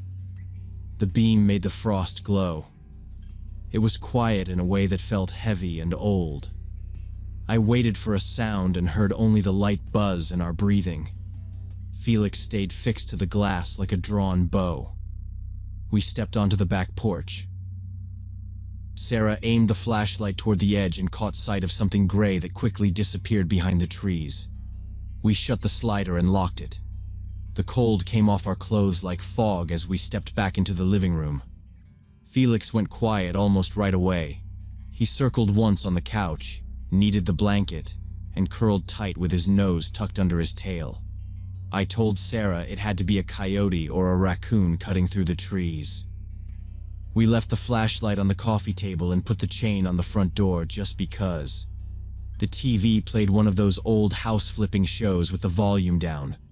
We tried to go back to normal. Sarah scrolled on her phone, then set it down and rubbed at her eyes. I checked the thermostat and turned it up 2 degrees. The heater kicked on with a low thud. It felt like we had done the responsible thing by staying inside. The porch light still buzzed like a bug trapped in a jar. Around midnight, we brushed our teeth in the guest bath. The mirror had a faint scratch across the corner that caught the light. When we came back down the hall, Felix wasn't on the couch. He was up on the front window ledge, staring into the dark. His back was arched and his tail was puffed. He hissed, short and sharp, then again. He tapped the glass with one paw, claws just touching. I went to the window and pressed my face to the glass. The front yard ran into pines and the gravel drive. The motion light had a cone of dead space it didn't reach. The road was a faint gray ribbon, no headlights, no traffic. The trees looked like a wall. I didn't see anything move. We stood there a while, letting our eyes adjust, but the dark held steady. Felix growled in this low, weird way I'd never heard. We started doing the math the same way as before. Maybe the same animal looped around from the back to the front, smelled the trash, got brave. Maybe it had a den nearby. I told Sarah I'd secure the trash better in the morning. She said we should shut the bedroom door so we didn't listen to cat drama all night. That sounded fine. We turned off the living room lights and left a lamp in the hall. In the bedroom, we closed the door and set my backpack in front of it. Not because it would stop anything, but because it made some sense. We got into bed with our clothes still on top of the quilt. The heater hummed, then cut, then came back. I scrolled past 2 emails I didn't care about. My phone showed 12:22 a.m. The house sounded like an old boat, small flexes and quiet clicks. I fell asleep in pieces. Sometime after 1, I woke because I thought I heard talking. Not talking. Singing. A woman's voice, low and soft, like the tune was something she was humming to herself while she worked. It came from the back of the house, the direction of the fruit trees. I sat up and listened without moving. It wasn't the TV. We had turned everything off. There were no neighbors out here. The nearest house was over a mile away, past the turnoff. The voice was there, then it wasn't, then it slid back in, following a slow pattern of a melody I didn't know. I shook Sarah's shoulder once. She didn't say anything at first, then her eyes opened and she listened. We both focused on the space above the headboard like that would help. The tune climbed and then steadied. It wasn't loud. It sounded like it was 10 yards past the porch, near the trees. It wasn't wind. It wasn't an animal. It was a person standing in the cold, singing to themselves. For no reason that made sense. Sarah was already moving. She swung her legs out of bed and grabbed her shoes. "We're leaving," she said low. I didn't argue. I got up and stuffed my charger, wallet, keys, and the flashlight in my backpack. We didn't bother with the bedroom lamp. We opened the door to the hall and the singing came a touch clearer for a second, like a breath carried it. Then it faded again. Felix wasn't in sight. I said his name once. He didn't come. We moved fast. I took the cat food container and set it by his bowl and opened a second water dish from under the sink. I didn't want him locked in a room or trapped. Sarah was putting our clothes into the tote we'd used for groceries. The living room looked wrong with all the lights still on. The porch light was still buzzing. I locked the front door behind us, then unlocked it because I'd set the chain. My hands felt slow even though I was going quick. The singing didn't stop. It just drifted. It never came closer. It never moved to the front. It stayed somewhere back where the fruit trees were, like someone standing between rows and leaning on a post, not in a hurry. We put our bags in the Civic, got in, and I turned the key. The dash clock showed 1:11 a.m. The gravel sounded too loud as we rolled down the drive. I checked the mirrors and kept my eyes on the trees where the drive curved. Nothing stepped out. Nothing followed. Out on the county road, the car felt small. I called Mike on speaker. He picked up on the third ring with that rough voice he got when he'd been sleeping. I told him to talk to me so I'd stay sharp. He asked what happened, and I gave him the short version. "Keep going," he said. "Don't turn around." We passed the mile marker, and the dark opened a little because the road was wider. Sarah watched the side mirror until the property was gone. We got back to campus after 2. I dropped Sarah near her dorm, then parked and sat in the car a minute, listening to the engine click as it cooled. The heater smell had a hot plastic edge. My phone still had almost no service out at the house. Campus felt noisy by comparison. I slept in my clothes and woke up in the same spot to sunlight in the blinds. We drove back late morning to feed Felix and pick up what we left. I kept waiting to see tire tracks in the soft shoulder or a weird car at the turnoff. The gate was the way we left it.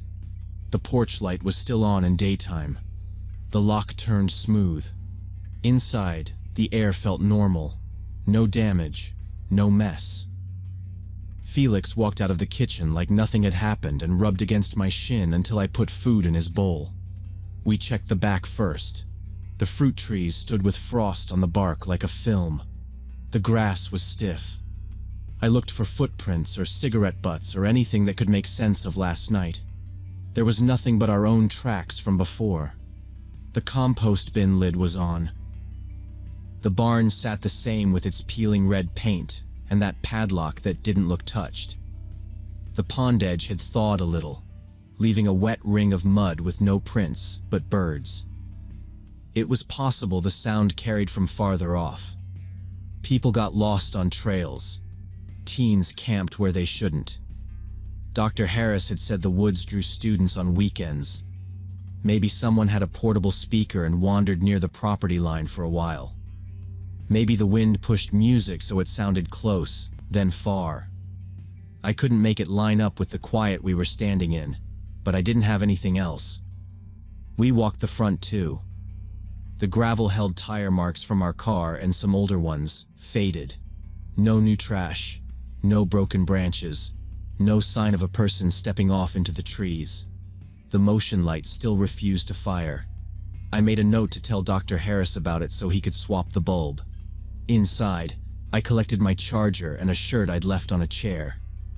I topped up the water dishes and checked that the cat door to the garage was open in case Felix wanted to hide. He blinked slow from the couch and then went back to grooming a paw. Sarah gathered her sweater and the tote with our food. We left the kitchen light on so the house didn't look dead at night. I texted Dr. Harris a simple update that Felix was fed and fine, and that we'd be back Sunday evening to close up, but I already knew we weren't staying another night. The house was solid. The doors worked. Nothing was wrong that I could point to, except for a voice in the trees at 1 a.m. That was enough. I said it out loud in the car. No more remote house sitting. Then I drove us back to campus.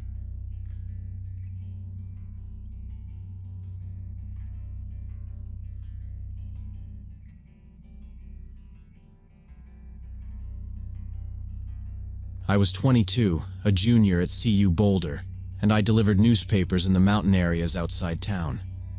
The winter shift started at 1 a.m. and could run late into the day if the roads iced up. That January, I drew a new subscription on Pine Trail. Locals cursed that road. It wound along a north-facing slope under tall pines. GPS barely held a signal up there. I rode my Yamaha as far as I trusted it, feathering the rear brake around glassy corners. The sky was black and hard. Snow from the last storm sat in crusted ridges along the shoulder. My headlight hit frozen ruts and old chains left glitter in the ice. I passed 2 mailboxes half buried under drift walls and a turnout that looked plowed. I eased into it, killed the engine, and the quiet hit. Just whined through timber and the faint tick of cooling metal. I zipped my jacket, slung the canvas bag, and switched on my headlamp. footing was slow on the slope back to the road. Tracks from deer crossed the ditch. The paper for 847 Pine Trail sat in a plastic sleeve in my bag. The address note said the mailbox was 100 yards from the house at the bottom of a long drive. Houses up there were spread far apart, screened by trees. Most kept their lights off to sleep through the night wind. My phone showed one bar and a frozen map tile. I knew enough not to trust it. Pine Trail was a single lane in places, and it felt like walking a spine. My boots squeaked on the cold snow. The air smelled like sap and exhaust from my bike. The trees crowded close, branches heavy with old powder. I checked the numbers stenciled on the posts as I passed. 851, 849. Then a black mailbox with reflective tape on the arm. 847 in faded stick-on digits. The mailbox sat by a wooden post. The driveway dropped down from it at a steep angle and curved out of sight under pines. The snow on it was packed by tires but glazed in places. I kept my feet planted on the road shoulder and opened the mailbox with a gloved hand. The hinge squealed and stuck for a second. Cold bit through the glove while I slid the paper inside. That was when I heard them. 2 dogs, big ones, barking somewhere low and to my left. It came bouncing through the trees, deep and angry, the kind of sound you feel in your ribs. I froze and scanned the slope. The headlamp beam picked up trunks, a tangle of brush, nothing moving. Then metal clinked, like a chain hitting a stake. The bark rolled again, closer this time. I shut the mailbox, latched it down, and took one step back from the driveway. I kept my shoulders square to the sound and moved slow. The road had just enough room to walk the outside edge without dropping into the ditch. I adjusted the bag strap and looked up the line of the driveway out of habit. I didn't plan to go down there. It was steep, slick, and I had other stops. But I glanced, because that's what you do. You check for movement. You check for a porch light. You check for a person who wants to know why some guy is by their box at 3-something in the morning. It was closer to 4 by the time the light came on. It hit me like a camera flash up the hill. A single bulb over the front door burned warm through the cold air. The house was a square shadow with a peaked roof and dark windows. A railing ran along the porch, snow slumped on top. The door opened, and an elderly woman stepped out in a heavy bathrobe and boots. Her hair was short and gray, and her bare legs looked red and raw in the light. I raised my left hand above the headlamp beam and waved. Newspaper delivery from Mountain News. The dog started up again below me, and I angled the lamp away so I wasn't blasting her eyes. She did not wave back. She leaned over the railing and yelled, voice high and rough. "Who are you? What do you want?" I held my badge up on its lanyard and took one half step toward the mailbox so I could be seen better and not slide off the edge. "It's just the paper," I said. "Your subscription for 847. I put it in the box. I'm leaving now." Her mouth kept moving. I could hear the shape of "no" and "get out," and something about my headlamp. The porch light threw hard shadows down the driveway. I didn't feel like I could turn my back with the dogs sounding off in the trees. So I stood where I was, badge up in my hand, and tried to look like a person doing his job. She kept yelling. It was fear and anger mixed together, and it came in short bursts. I thought about pulling out my phone and calling the number on the route sheet, but there was no signal. The wind ran through the pines. The dogs went quiet all at once like someone had pressed a button. That sudden silence was worse. "Ma'am?" I tried again, not moving. The headlamp spilled across the driveway and a little onto her porch. She moved her left hand up to block it, and with that motion, I saw something else. Her right arm hung low at her side, and there was a metallic shape there that caught the light. She stepped farther into the glow of the porch lamp. The robe swung, and the metal came up with her hand. It was a large pair of garden shears, the long kind with black grips and steel blades, and she was pointing them directly at me like a weapon. She came down off her porch fast, robe flapping, boots grinding the ice on the steps. The shears were up at her shoulder like she trained with them. The long blades caught my headlamp beam and flashed dull steel. 2 German shepherds pulled at her, big bodies, thick winter coats, teeth showing in strings of white breath. Their collars had heavy rings and wide leather. The leashes were black webbing wrapped around her wrist. She was yelling over the wind, words jammed together, about trespassers and thieves and people taking things.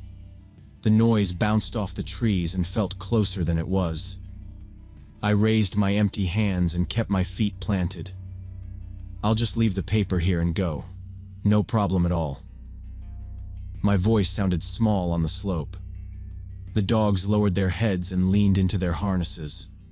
Their paws punched clean holes in the crust, and snow sprayed back. Tags clinked against buckles.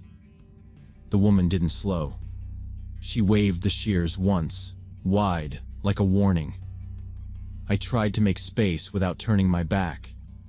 I took a step higher on the road crown and let the strap slide off my shoulder so the bag hung at my side. The dog's growl rolled together. The cords in her arms stood out against the robe as she raised the shears and pointed at my chest like it was a knife. I felt the urge to explain again, but it didn't matter. She wasn't listening. She was afraid and angry. Maybe she thought someone had been prowling out here. Maybe someone had. I shifted my weight to leave. The drive above me curved out of sight, and if I moved quick, I could be at the bike before they got a straight run. I turned just enough to show my shoulder. That was when she screamed it. "Sick him!" The word hit sharp. She whipped her wrist, and both leashes snapped free of her hand. The webbing fell like dark snakes on the snow. I didn't watch the clip bounce. I didn't look at her face. I ran. Boots hammering the packed track, bag slapping my hip, breath ripping the cold. The slope tilted against my legs, and I drove my feet straight through the crust for grip. Behind me, the dogs exploded into motion, nails skittering the first steps, then traction, then speed. Their bark turned from warning to pursuit. The sound stuck to my back and pushed me up the hill. The road to my motorcycle felt longer than it had on the way down. The trees on both sides made a tunnel of black. My lungs burned deep and raw. Air iced the back of my throat. I pumped my arms and stayed off the glare ice patches where wind had polished the tire tracks. The headlamp on my forehead bounced and threw the shadows wild. I didn't look back because that wastes time. I listened. The dogs were closing. The rhythm of their paws was different than my steps, 4 beats to my 2, and getting tighter. My Yamaha sat nose out in the turnout like a lifeline. Frost had filmed over the seat. I got there and slapped the kill switch back to run, booted the stand-up with my heel, and thumbed the starter. The engine rolled once, twice, then caught and barked loud in the cold air. The headlight blasted a white cone up Pine Trail. In the top edge of the beam, I saw 2 dark heads crest the ridge below, ears forward, eyes glassy with light. Their bodies were low and ready. I feathered the clutch and dumped the throttle. The rear tire spit grit and powdered snow. The bike lurched and straightened. I took the lane middle and let the engine scream. Wind slapped my face through the balaclava. I didn't look in the mirrors. I ran the road by memory from 5 minutes earlier, counted the curves, and kept my inside shoulder high so I wouldn't slide. The hill fell away, and then rose, and I let the torque pull me out. I cleaned the rest of the route because that was my job. Hands shook when I folded and tossed. Coffee from a gas station sat in my stomach like a rock. By 9, I rolled into the office on Arapahoe and parked under the leaning light pole. The break room smelled like burnt coffee and wet cardboard. Fluorescence hummed. My manager, Tom Anderson, was at the desk with the root board.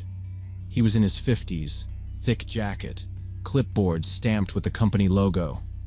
I told him what happened, fast and straight. Dogs, the woman, the shears, the yelling, the chase. He stopped writing and looked up slow. "You okay?" he asked. I nodded. He scratched the address on the sheet and circled it. "I'll contact the customer and figure out what happened," he said. "Maybe mix up with the start date. Maybe a house sitter. I'll drive up there tomorrow and smooth it over. You shouldn't deal with that again." I said I'd finish the next night's route, but I didn't want Pine Trail until this got sorted. He agreed. He pulled the slot magnet off the board and stuck it on a different line so someone else would cover the mountain run. I went home, showered hot until the numb feeling left my legs, and slept a few hours with my phone on loud on the nightstand. The next evening I came in early. Snow squeaked under my boots on the warehouse floor. The stacks of bundled papers were strapped tight with plastic. Tom's truck keys were on his desk, not in his jacket, which meant he was still out. I ran my first stops and came back at dusk to restock, and Tom was in the office with his jacket half off and a look on his face I hadn't seen before. He waved me in. "I went to 847 Pine Trail," he said. "It's abandoned." He didn't dress it up. Windows boarded, plywood across the door. No tire tracks, no footprints except mine. Weeds up through the steps, dead and frozen. No lights, no dogs, nobody. He took a breath and put a photo on the desk, taken from the road. The house was dark and sagging under snow. A sheet of OSB covered the door. The mailbox was the same black one I'd used. He called the property management number stenciled on a small sign nailed to a pine. They said the place had been empty for years. Nobody up there. No utilities. It wasn't a weekend rental. It wasn't anything. Tom sat with that for a minute and then called our contracting company about the subscription. They put him on hold, came back with a soft answer, then admitted the thing they didn't want to admit. They were padding their customer list. They pulled addresses from tax rolls and old directories. Vacant lots, foreclosures, houses between owners. They built fake starts to make the numbers look good for advertisers. Some of those got assigned to us. 847 was one of them. Tom showed me the spreadsheet they emailed after he pushed. Names that were probably not real. Start dates that matched no payments. I recognized 2 other addresses on my mountain route. So if the house was empty, who was the woman I saw with the garden shears and those dogs? I didn't say it out loud. I looked at the photo again and traced the angle where the porch light should be. Just a dark bracket now under the eave. The dog's prints I remembered didn't exist in Tom's picture. It was quiet in the office except for the heater kicking on and the paper press in the back cycling up. I finished that week's deliveries on the flatter routes. I told Tom I was done after Sunday. I turned in my route keys and my badge on Monday morning. He didn't argue much. He said he'd file a report about the fake subscriptions and cut Pine Trail until we had something solid. I never got an answer. It still bothers me when I think about the way those dogs moved and the way the metal shears looked in the porch light. I avoid that road now when I ride. When I see a number stenciled on a mailbox in the mountains, I look once and keep going.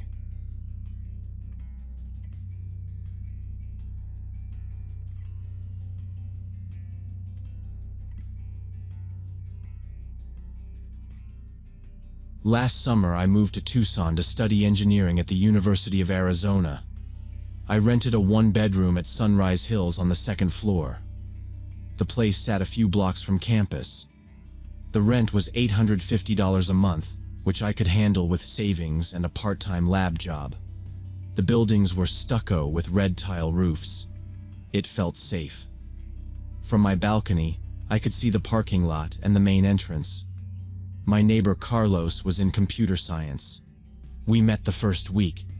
He lived a few doors down in the same building and kept his door open for airflow. We hung out a lot, playing PlayStation and cooking. He showed me how to make carne asada in a cast iron pan and how to warm tortillas on the burner without burning them. We ate on paper plates, watched soccer, and talked about finals.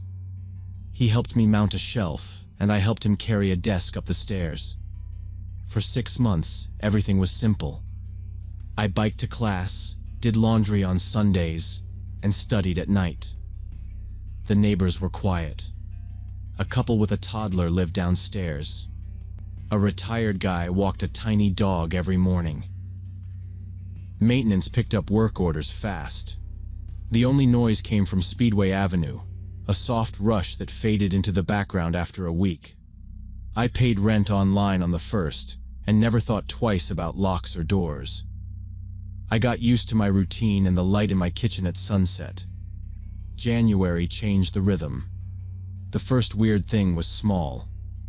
I came home after lab and found my doormat turned sideways.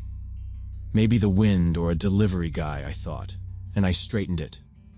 2 days later, my mailbox was open with nothing inside.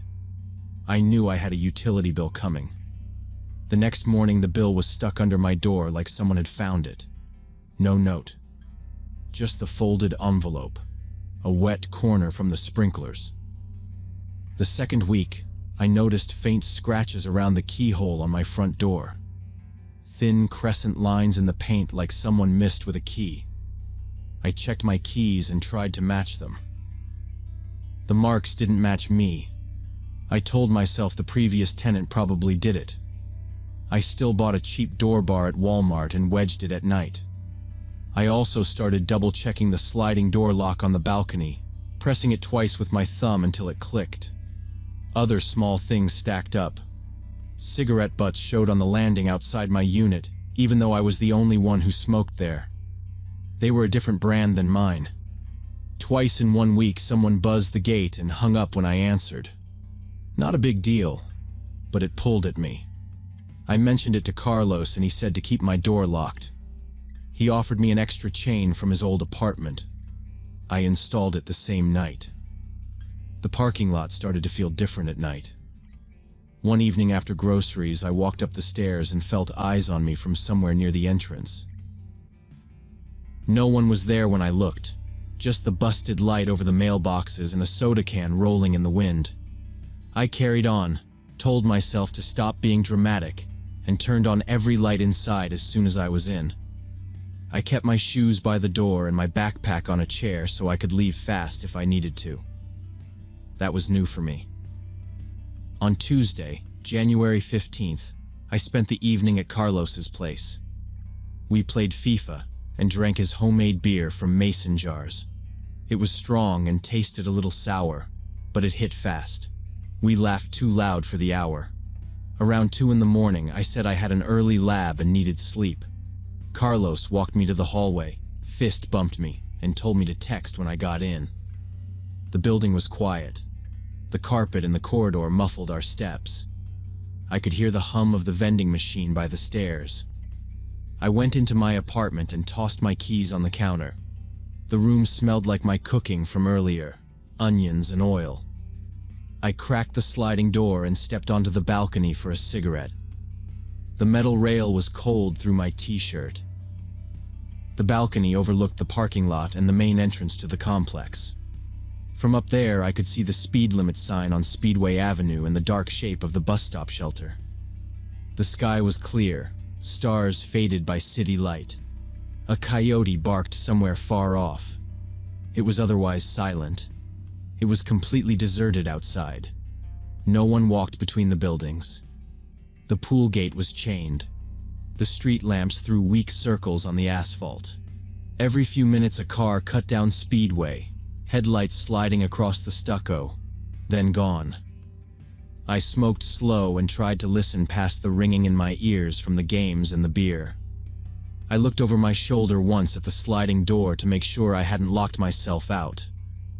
I kept my phone in my pocket out of habit and checked it. No messages. When I finished my smoke, I flicked the ash into the little tin I kept out there and went back inside. I locked the sliding door, pushed on it twice, and let the blinds fall back into place. I turned off the kitchen light and stood for a second, letting my eyes adjust. The stove clock read 2:11. I set a glass of water by the bed, plugged in my phone, and kicked off my shoes. I brushed my teeth and laid out the clothes I needed for morning on the chair. Suddenly the doorbell rang once, sharp.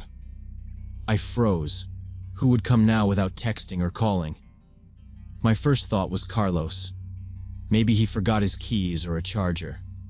But he always texted first. I waited and listened. The apartment was quiet except the old fridge. After about 30 seconds, the bell rang again, shorter, then a soft knock, like knuckles brushing wood. Whoever stood there knew I was home. The TV remote sat by my hand. My phone was on the nightstand. I moved slow to the door and put my ear to it. I heard a shoe scrape on the hallway carpet and a breath through the gap. I set the door bar tight with my foot and slid the chain to make sure. Then I leaned into the peephole.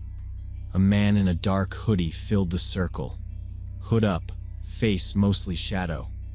He wasn't trying to hide from the peephole. He stared straight into it, like into my eye. I felt heat in my neck. He didn't blink. His hands were in the front pocket. He stood too close, like he knew the range of the lens. I didn't move. He tilted his head a little like he was checking if I was still there. Behind him, the hallway light flickered. Far down the corridor, I could see the red glow of the exit sign. No other doors opened. The building slept. The stranger took one small step back from the door and spoke. "I know you're standing there, buddy." His voice was calm and flat. No slur, no hurry. The words hit through the wood. I found my voice and kept it low. I told him I was calling the police. I didn't yell. He laughed once, like a short cough. "Go for it, hero." He pulled something from his pocket. It looked like a folded cloth or a glove, dark. He wiped the door handle slow, up and down, then the faceplate around the lock, each pass careful. Then he turned and walked away without looking at the peephole again. I stood still and counted 10. I listened for steps. I heard the soft thump of the stair door 2 flights over, then nothing. My hands shook a bit, so I pressed my palm to the door to steady. I went to the nightstand, grabbed my phone, and dialed 911. I kept my voice level, gave my address, my unit, described the hoodie, the time. The dispatcher asked if I was safe and told me not to open the door.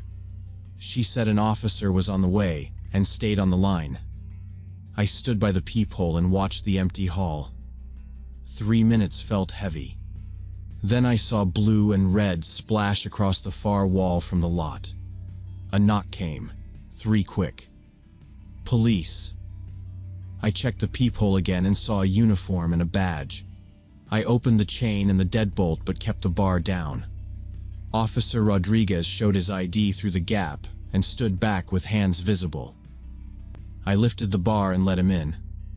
He was mid-30s, short hair, vest under his shirt. He asked if anyone else was inside. I said no and pointed at the handle. He looked close with a small flashlight and nodded. He asked for a description. I gave what I had. Male, average build, dark hoodie, no face seen, calm voice. We stepped into the hallway. He scanned both directions. No one. He checked the stairwell door. It closed slow and hissed. He ran a finger along the handle of my door again and frowned. He told me he'd taken similar calls in the area for about a month. Usually late night. Mostly student apartments. Sometimes the person just tested doors. Sometimes they rang and walked. Sometimes they wiped like this. He said, "It looks like he's checking units for later.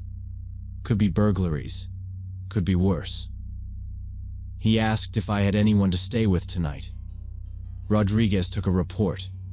He asked about cameras. Our building had none in the interior. Only a busted one over the mailboxes. He said they'd patrol the lot more for a while. He told me to keep the door secured and not engage if the person came back. He gave me a card with a case number. He asked me to call if I remembered more. Before he left, he stepped onto the balcony and scanned the lot with his light.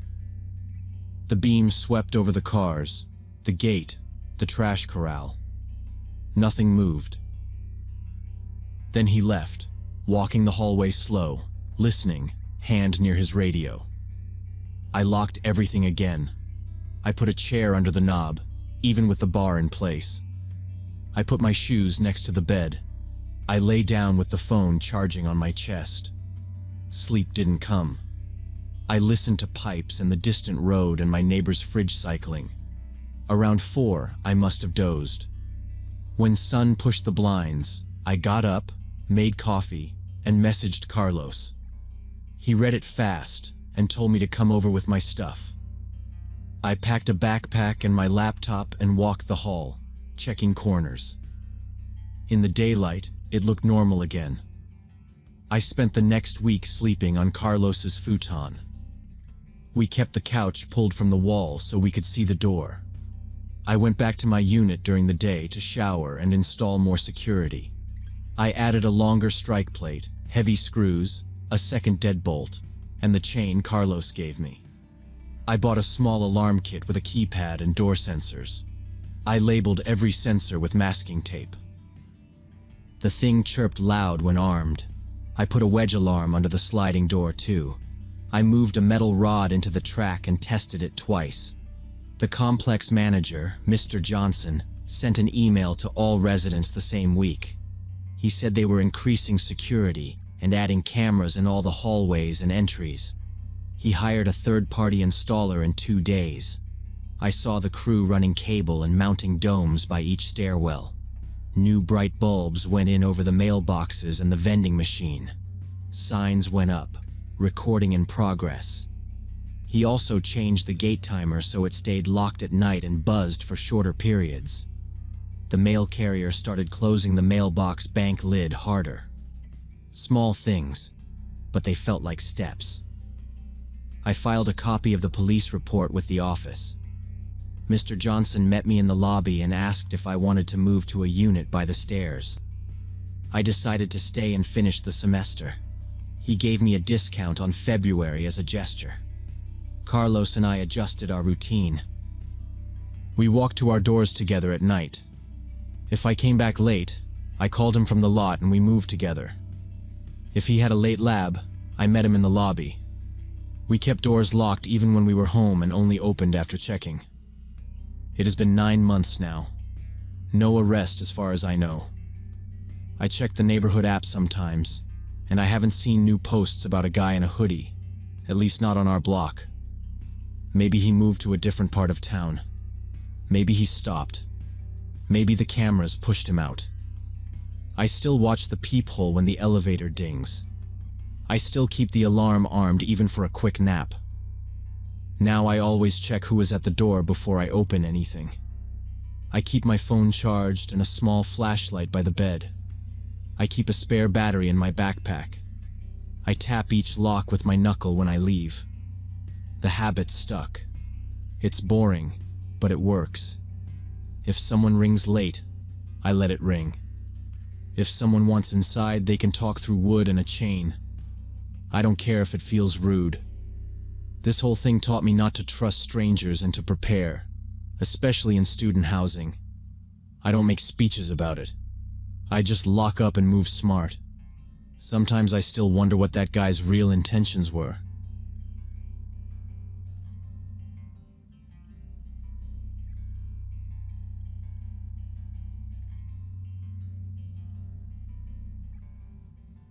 I'm Ryan O'Connor, 19, a sophomore, and this happened in January 2023. Winter break was almost over, and I had spent New Year's up in Sterling with my buddy Jake. We watched cheap fireworks in his driveway and played cards until late. I needed to get back to Denver for the start of spring semester, so I decided to beat the morning traffic and drive before dawn. I left his place around 3 in the morning in my old Jeep Cherokee, a V6 with a lot of miles and a heater that only worked after 10 minutes. The plan was simple. 2 hours on I-76, mostly empty farmland, windbreaks, pivot sprinklers frozen in the fields. You might see 1 or 2 cars the whole trip at that hour. The highway shoulders were hard-packed with old plow berms. The sky was clear, but the air felt brittle, the type of cold that makes plastic crack. I set the cruise at 65 because some stretches had black ice warnings, and I didn't trust the tires. The radio kept dropping out, and the only light was the pale strip from my high beams. Around 5 a.m., I was on that empty stretch between Sterling and Fort Morgan, where the land is flat and the cottonwoods run along the drainage. No other headlights in either direction. The temperature read numbers I tried not to think about. That's when my high beams caught a dark shape sitting in my lane. It was low and bulky, right where a car tire would meet it. At first glance I thought deer, because you see them there all winter, sometimes in groups at the fence line. I eased off the cruise and covered the brake. As I got closer, the outline changed. It wasn't tall like a whitetail. It was wider, with the head down. The fur looked black, with that dull shine in the beams. That's when my brain said bear. In Colorado, they don't fully hibernate. They move when it warms a little, and we'd had a Chinook earlier that week. I was doing about 50 now. I didn't have room to stop on the ice in time. I jerked the wheel left to miss it and felt the weight of the Cherokee swing. The right tires hit the rumble strip and then the shoulder. The back end drifted, and I tried to correct, but I was already sliding off the pavement. The Jeep went into the snowpack, and then there was a hard bump as we left the road. I saw trunks coming fast in the lights, and then everything turned white with exploding powder. The front end slammed into a line of cottonwoods at the edge of the right-of-way. The airbags blew. The horn stuck for a second, and then died. The seatbelt locked my chest so hard it felt like a punch. I sat there hearing the ticking of metal and a hiss. The cab smelled like antifreeze and burned powder. Steam rolled out from under the crumpled hood, and the front bumper was hanging off at a bad angle, almost touching the ground. The driver's headlight was gone. The radiator fluid was puddling under the nose and streaking down into the frozen ditch. The windshield had a spiderweb crack where the bag had smacked it, but it held. The bear I'd swerved for was gone, somewhere back in the trees. I checked my phone. No service. Not even 1 bar. I remembered Jake had tossed his satellite phone into my glove box when we were loading my stuff, in case I broke down between towns. I pulled it out, turned it on, and waited for it to grab a signal. The screen found a satellite, and I called emergency. A calm voice asked for my mile marker and direction of travel. I gave landmarks, the drainage, the last exit sign I remembered. The dispatcher told me help would arrive in about 40 minutes. I killed the engine and switched on the hazards to save the battery. The amber blinkers reflected off the broken chrome like a weak lighthouse. I put on gloves, zipped my jacket, and got out. The door creaked and scraped the bent fender. The air outside stabbed my teeth. It was around 20 below. My breath came out in a dense cloud that turned into fine crystals and drifted down. The highway looked like a black ribbon across the white fields. No cars, no trucks. Just the sound of wind pushing through dry grass and the steady blink of the hazards. I stood on the shoulder facing oncoming traffic, a few feet from the Jeep, so anyone cresting the rise would see the hazards and me waving them down. I kept the satellite phone in my pocket and the gloves jammed tight. My legs started to feel numb through my jeans fast. I stomped my boots to keep blood moving. Every couple of minutes I glanced back at the engine bay to make sure nothing was catching fire. The hood was bent up in the middle and gapped toward the windshield like a broken jaw. 10 minutes passed. I checked the time on the sat phone. The screen lagged, cold slow. No headlights broke the horizon. I turned my body sideways to block the wind and held my collar up. The road felt hollow, like the whole state had gone to sleep. I tried the regular phone again.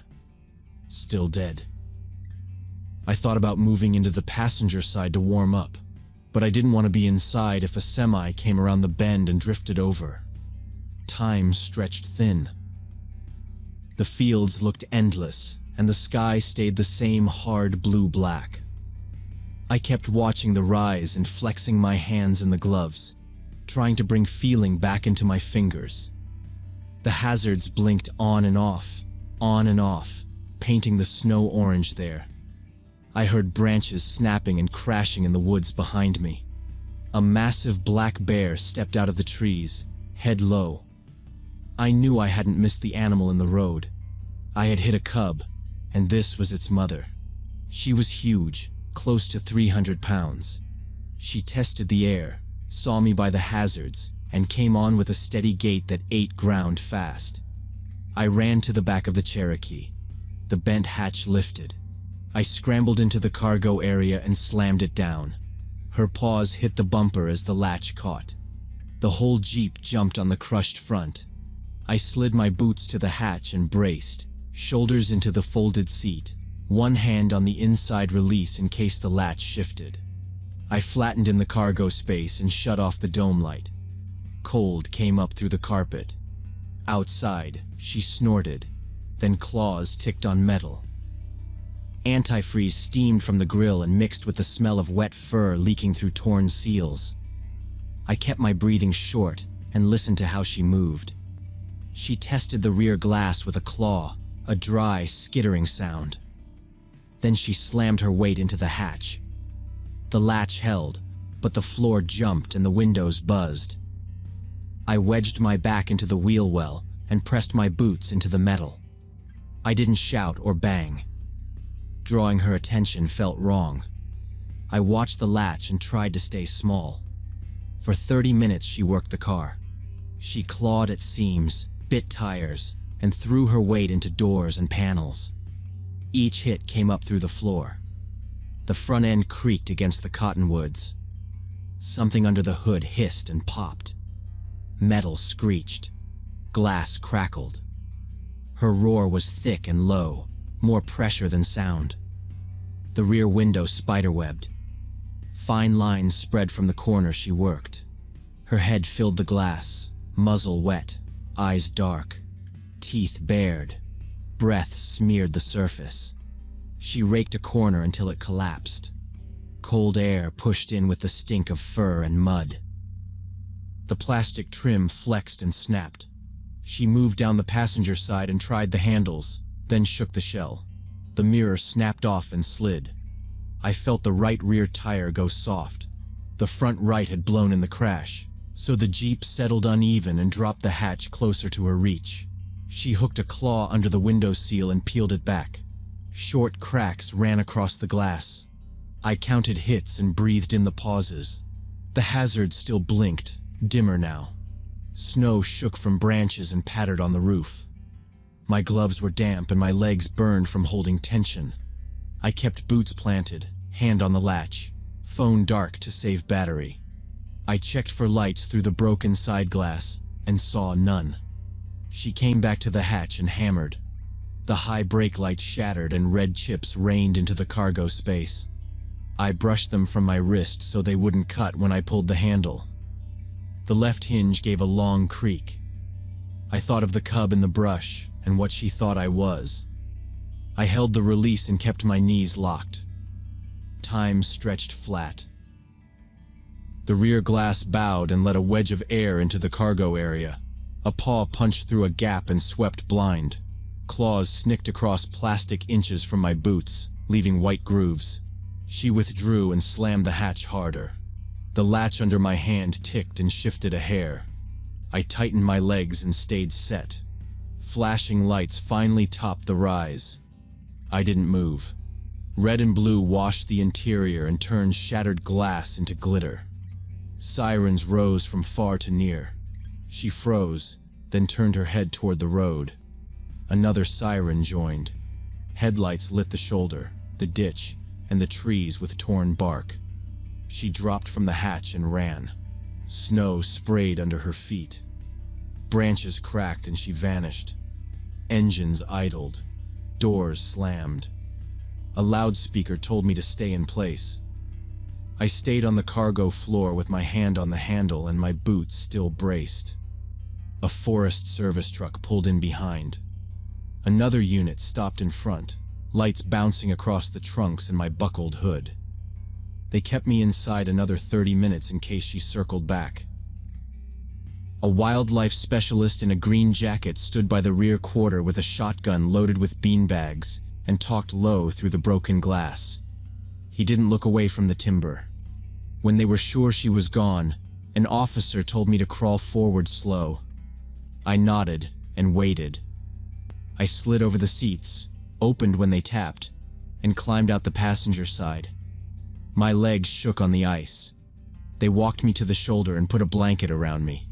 2 others scanned the trees with handheld lights out in the dark. The specialist said mother bears will attack anything that threatens their cubs, even when the cub is already dead. We circled the Jeep under the scene lights. Deep claw marks ran in arcs along the paint. 1 door skin was punched in like a fist. 3 tires were shredded. The rear glass hung in crazed sheets. The mirror lay in the snow. The bumper was twisted down like a bent spoon. Pale green coolant had frozen in crusts under the crossmember. They towed the Cherokee to a yard in Fort Morgan and took me to the station to warm up and give statements. I called Jake on the sat phone and told him I was fine. The insurance company ruled it an act of nature and covered the damage, but the deductible still hurt. The wildlife report listed 1 cub, deceased on impact, near the tree line. I never drive mountain roads at night anymore, and I always tell people to be extra careful during winter when animals are desperate for food.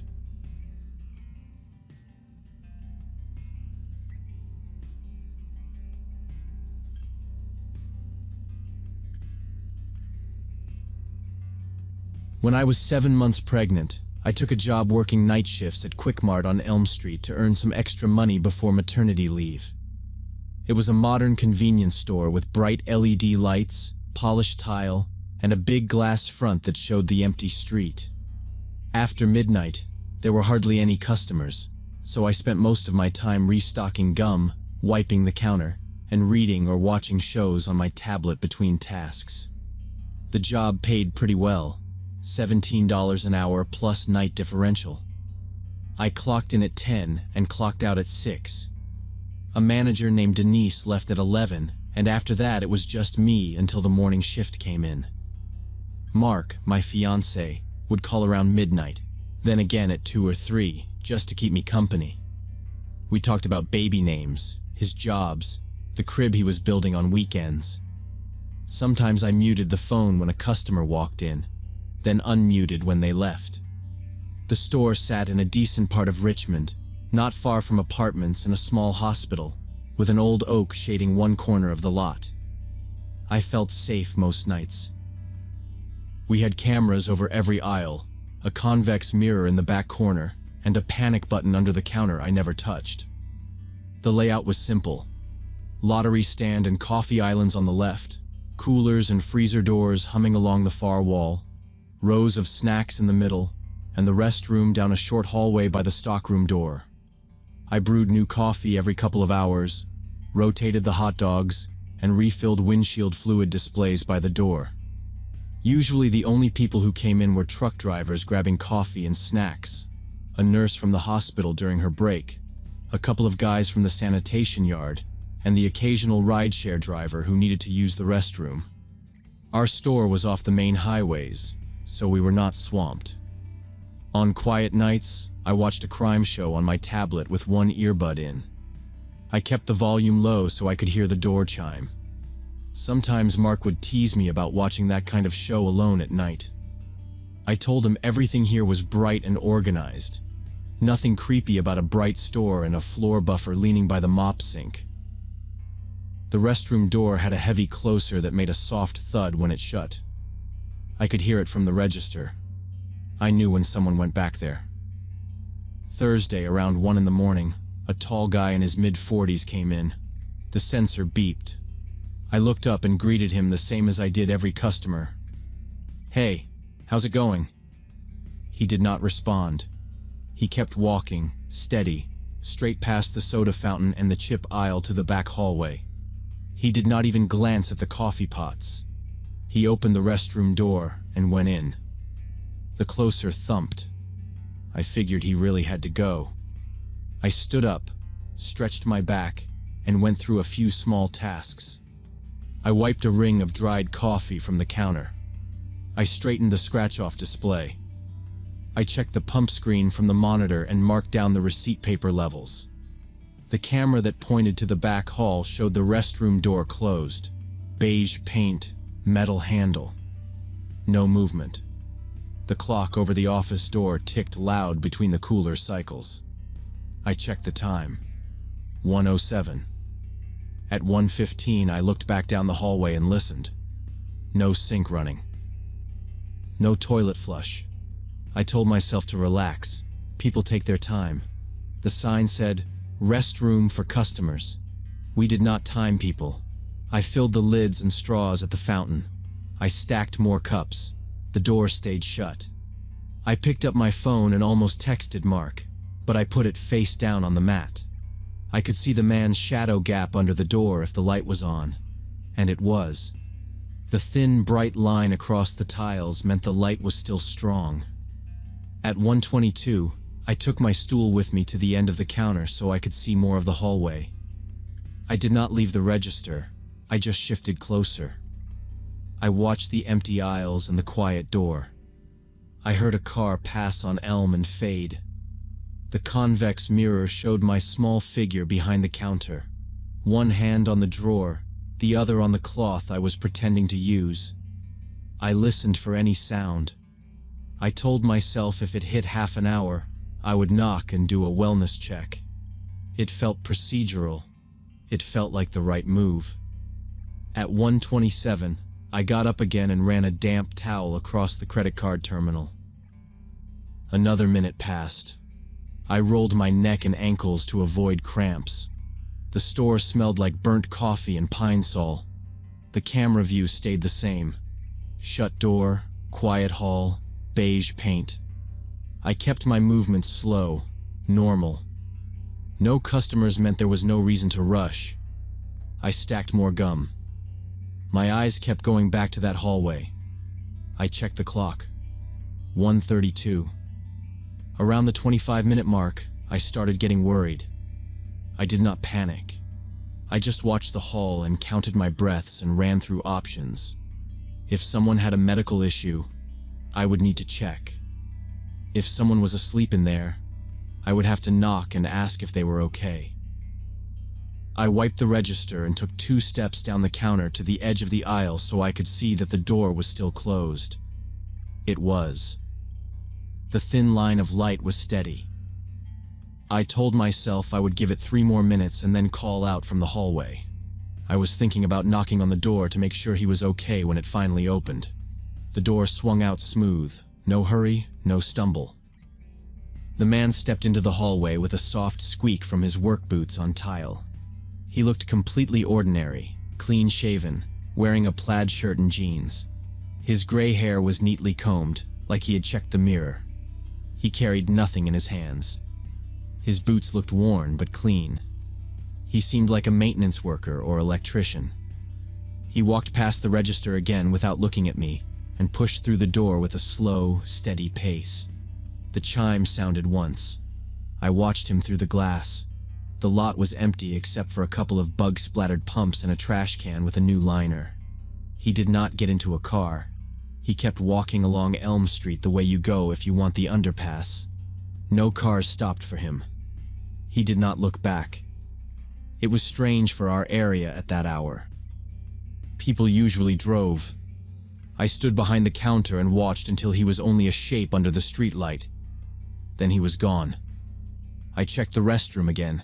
Quick scan, clean sink, dry floor, nothing left behind. I locked it with the key and went back to the counter. I put on a fresh pot of coffee and stacked the empty cardboard cups. The cooler hummed.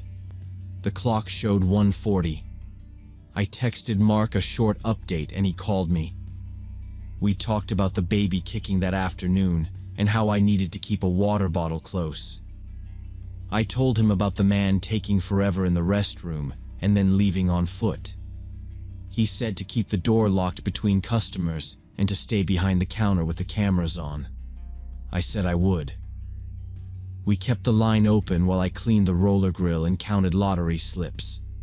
A car stopped for gas and left without coming in. The street was quiet again.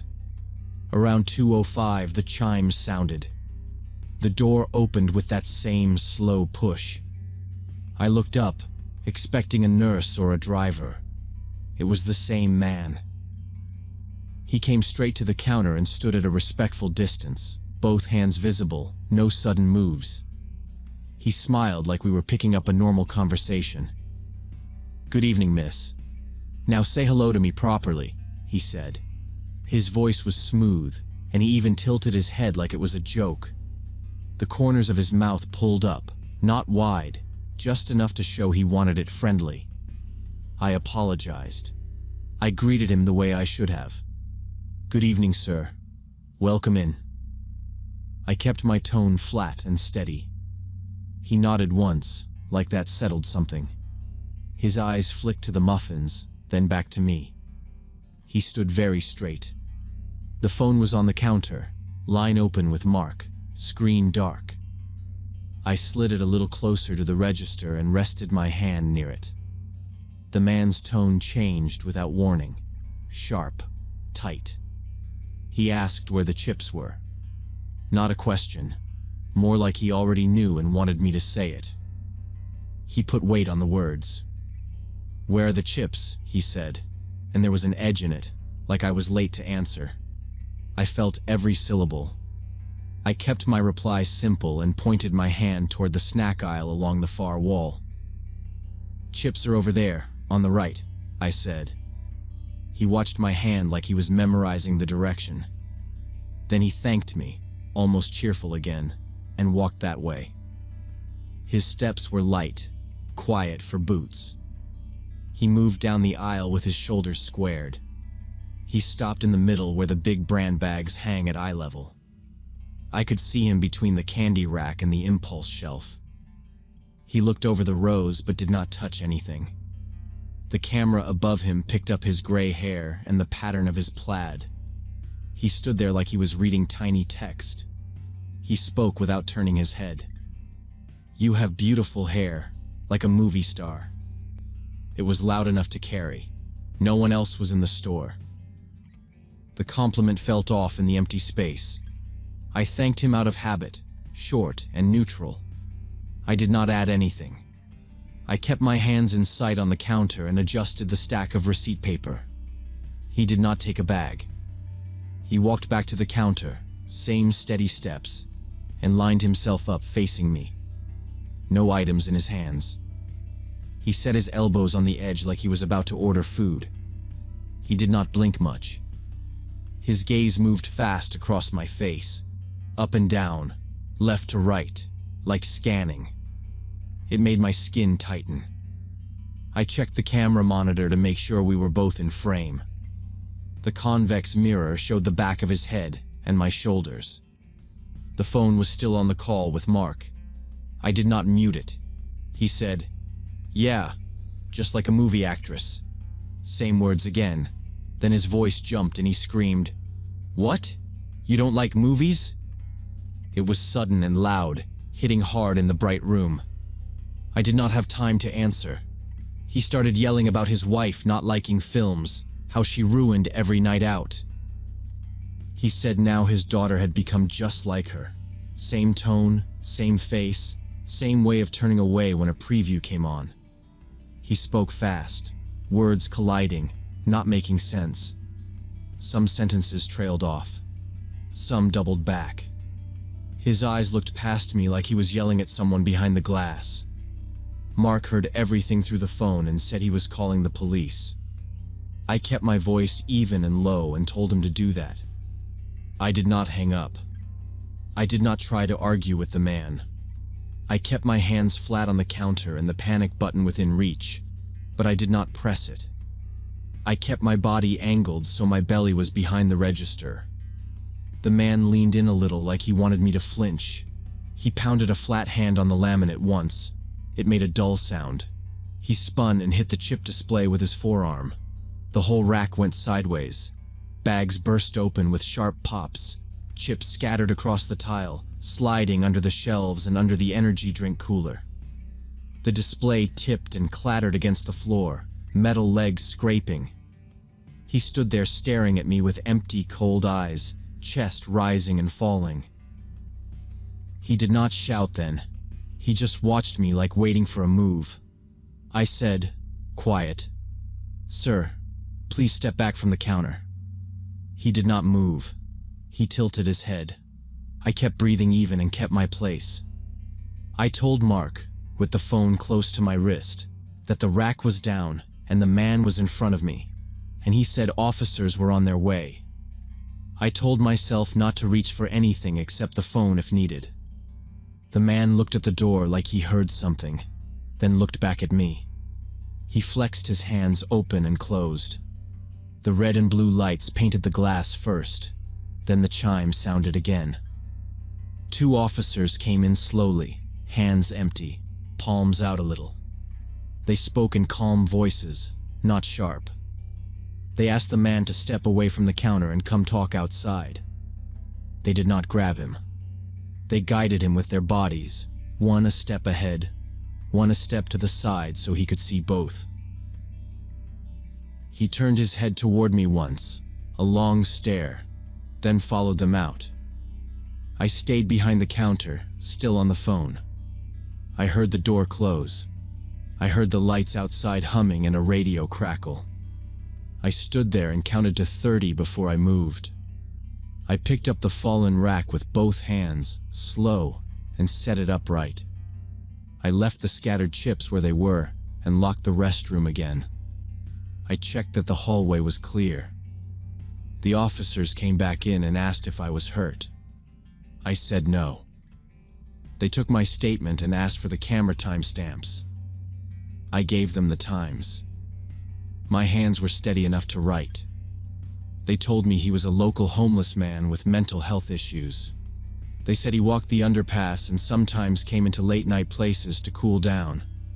They said he had not hurt anyone tonight, and they would take him to a place where he could be checked. They spoke clearly, like they had said this before. They asked if I had someone I could call. I told them my fiancé was on the phone, and I was okay to finish the shift. They left. I kept the door locked and put a wet floor sign near the chips.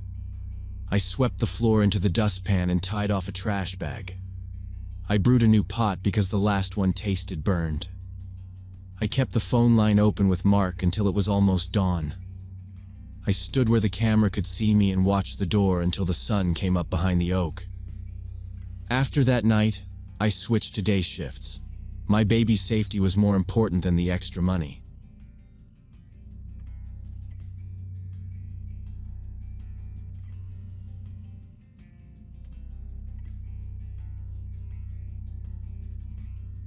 I was working part-time at this pub called Four Leaves in Salem, while going to Willamette University for economics. The place sat on a corner in the historic downtown, brick walls, green neon shamrock in the window, old photos of trains and mills on the wall. We got a mixed crowd. College kids, guys in work boots, couples splitting fries, an old-timer with a crossword, retirees who came early and left before the music got loud. I ran the bar 4 nights a week. I poured beers, wiped the rail, counted cash, and tried to keep my head clear enough to study after close. One of our regulars was Walter Green. He was 67, retired railroad worker, and he came in every Tuesday and Thursday around 6. He always ordered a Budweiser and chicken wings. He sat at the same table by the front window, the one with a view of the street and the bus stop. He was polite, quiet, unless you started it. Sometimes he told short stories about winter crews or broken switches on the line. He spoke slow, like he was careful with each word. Then he would eat, pay in cash, tip even, and fold the receipt into his wallet like a ticket. That Thursday in November 2022, I came in for my evening shift and saw Walter already there. It was hardly past 5. The sky was dark already, wet pavement shining under the streetlights. The TV over the bar had a college game on mute. The Friars hissed. I hung up my coat, washed my hands, and looked over. Walter sat at his usual table, but he looked different. He kept turning his head toward the door and then back to the window like he was lost. His mouth moved. He was muttering to himself. That was not like him. I poured his bud and sent the wing order back. I set the beer down on his table with a coaster and said his name to get his attention. He blinked and looked past me, then at me, like he was trying to line up my face with a memory. He nodded and said thanks without meeting my eyes. He didn't touch the beer. He didn't touch the napkin or the wet wipes he always used before he ate. He put both hands flat on the table like he was bracing himself. Then he went back to looking at the window glass. The room filled up fast. A table of 4 students took the high tops near the pool table. A retired couple shared a shepherd's pie at the far wall. 2 guys in safety vests came off the night shift and wanted pitchers. I moved back and forth, checked tabs, restocked pint glasses, and hit the glass washer with a stack of mugs. The steam fogged my glasses. Every time I looked up, Walter was in the same pose. Beer still full. Wings cooling under the heat lamp at pickup. He kept pressing his thumb against the edge of the table, like he was counting time. I slid the wings out when the ticket beeped and set them down with fresh ranch and celery. The smell of sauce rose up. He didn't look at the plate. He glanced at the door again. The buses hissed and came and went. A light draft pushed in when people entered and left. He flinched when the door opened and then settled. I wiped the bar with a clean towel and checked the POS. Jerry, my manager, was in the back doing inventory and yelling about kegs through the cracked office door. I kept an eye on the floor and on Walter. He had on a brown jacket with a frayed cuff. The cuff threads had a dark stain that looked old. His hands were big and square, a railroad man's hands, the knuckles swollen and shiny. He wore a watch with a scratched face, the kind you can't read from far away because the glass is cloudy. He adjusted it, then turned it around so the face was under his wrist. He took in a long breath and let it go. He mouthed a few words and looked down at his feet. The muscles in his jaw worked like he was chewing air. The noise swelled. Coins clacked on the pool table. The TV flashed field goals. Someone laughed too loud by the jukebox. A draft beer hiccuped foam and I banged the tap handle with a bar spoon to settle it. I kept glancing at the window. Walter stared at his reflection like he didn't recognize it. I walked out from behind the bar to sweep a spill near table 3 and passed close to him. Up close, his eyes looked glassy, not drunk, more like he had not slept. He whispered something and I only caught short and properly. When I got back behind the bar, he shifted in his seat and squared his shoulders like he had made a decision. He stood up slow, using both hands on the table to push off. The chair scraped the floor. He smoothed his jacket with his palms and started toward me. His steps were careful, toes pointed out a little. He kept his chin up. When he reached the bar rail, he smiled wide. It was a very wide smile. That was not like him either. He leaned across the bar, farther than customers usually do, and reached out. Before I knew what he was doing, he had both my hands. It was a double handshake over the rubber bar mat. His palms were dry and hot. His grip was strong for a man his age. He held on. He did not shake. He just locked my hands in his and squeezed. It went on too long. I tried to shift my right hand so I could get to a pint glass, but he adjusted and took it again. He looked into my face and through my face at the same time. "Time's running short now, son. You'll make sure everything gets handled properly, won't you?" he said. He said it calm, with that wide smile still in place. His teeth were even and small, a little yellow from coffee and beer. His breath smelled like peppermint and nothing else, not a hint of alcohol. His eyes didn't lock on mine. They were unfocused, pointed past me at the shelf of whiskey bottles. He squeezed harder as he said properly, like that word was the important part. I nodded out of habit more than anything and tried to slide my hands back. He didn't let go. The register pinged and the fry timer went off in the kitchen, but the bar felt very quiet in that second. I could hear the soft stick of his skin on mine, the small squeak of rubber from the bar mat under his wrists. I glanced down his arm and saw a tremor in his forearm muscle. I told myself he'd had more than usual, but his Budweiser was full on his table, and the wings sat there untouched under the shine. He tilted his head, still smiling, like my nod had not been enough of an answer. His thumbs pressed the backs of my hands. His nails were cut short and clean. He wore no ring. He didn't blink much.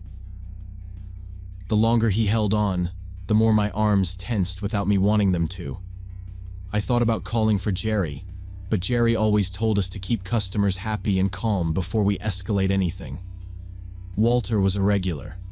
He had never caused a problem. I told myself to keep my voice level and keep eye contact.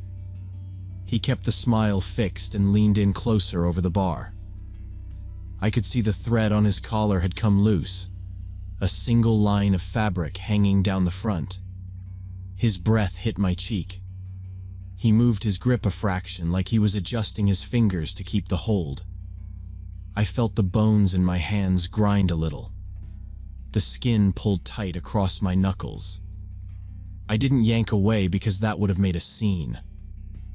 I waited for a natural break in the contact that didn't come. He held on and kept smiling. My face felt hot from the kitchen vents and his nearness. The light off the overheads reflected in his pupils. I tried to say we were busy and that I'd be right back with napkins. My mouth didn't move. He didn't seem to notice the noise around us. The door opened again. Cold air moved across the floor and touched my ankles. The bus sighed outside. The game clock changed on the TV. He didn't look. His grip stayed tight. My forearms started to ache and I shifted my weight, planning to step back and take my hands with me in one smooth motion. He followed a half step with his upper body so I couldn't break free without yanking. I didn't want to yank. I waited again. I tried to lower my hands so he had to bend and lose leverage. He adjusted and kept the same pressure. I said his name once, soft, seeing if that would draw him out of whatever he was in. Walter kept smiling, this unnaturally wide smile that was starting to make me uncomfortable. After the weird handshake, he let go like a switch had flipped and walked back to his table. He sat for maybe 2 minutes. He didn't touch the Budweiser. He didn't test the wings. He kept that same fixed smile for a few seconds. Then it turned off. He blinked and looked at the window again. He stood, slid his chair in carefully, and headed for the door. He didn't look at me as he passed. The bell over the door tapped the glass. Cold air moved in. He stepped out and was gone. I looked at the full plate and the sweating beer and thought it was odd. People leave drinks all the time, but he never did. I set the plate under the pass to keep it out of the way and asked a server to box it in case he came back. Jerry came out to ask why there was a full ticket open, and I told him Walter had stepped out. Jerry shrugged and went back to the office. The night smoothed out. Pints, tabs, a jammed receipt printer, the normal stuff. I wiped the rail, stacked tumblers, cut limes, and watched the last 2 tables argue over darts. A guy at the end paid in quarters, and I rolled my eyes when he wasn't looking. I pulled mats and hosed them in the mop sink. I counted my drawer twice and clocked out a little after midnight. I walked home past the courthouse and the empty bus stop. The air smelled like rain and diesel. I unlocked my apartment near campus, kicked off my shoes by the door, and put my phone on the charger. I ate a bowl of cereal standing up and fell asleep with the TV talking low. The phone woke me before my alarm. It was a little after 7. Jerry's name flashed. His voice was tight. He said the police had called the bar. They found Walter's body on the sidewalk by the intersection of Commercial Street and Church Street, 3 blocks from us. He said the officer told him it was early, not much traffic. Someone out walking a dog had seen a man down and called it in. The words hit in a slow way. I asked if they were sure. Jerry said they checked his wallet. I sat up and looked at my sneakers by the door and tried to line up the timeline. Walter had left before 7:30. The street he took was the same one with the bus stop he watched every week. I asked if they knew what happened. Jerry said the dispatcher didn't say much, just that the police wanted to know about Walter's night. He told me to be ready for a call and that he was heading in early to open and clean before they arrived. I made coffee and didn't drink it. I stared at the steam and then poured it down the sink. I put on the same jeans from the night before and sat on the edge of my bed with the phone in my hand. The room felt small. Campus garbage trucks beeped in the alley. At 8:15, my phone rang again. It was the number Jerry had texted me. A calm woman introduced herself as Detective Sandra Lopez. She asked if I had a few minutes to talk about one of our patrons from last night. She said Walter had been taken to Salem Hospital and pronounced dead on arrival. Severe head trauma. They found our bar receipt in his wallet with the timestamp printed on it, which is why they reached out. She asked if he seemed intoxicated. I said his beer was full the whole time. She asked if he was agitated or different. I said he was different. I told her about the smile and the handshake and the strange sentence. I said he didn't eat. I said he left without his food. She didn't interrupt. I kept it to the facts. She told me the medical examiner believed the head injury had likely happened several hours before he died. Maybe even before he came in to see us. She said that kind of injury can make people act off, talk strange, and look through you. A slow bleed, she said. It lined up with what I had seen. I thought back to his eyes not focusing and his jaw working. I asked if he had been attacked in the alley. She said they didn't know yet. She asked me to repeat his exact words if I could. I did.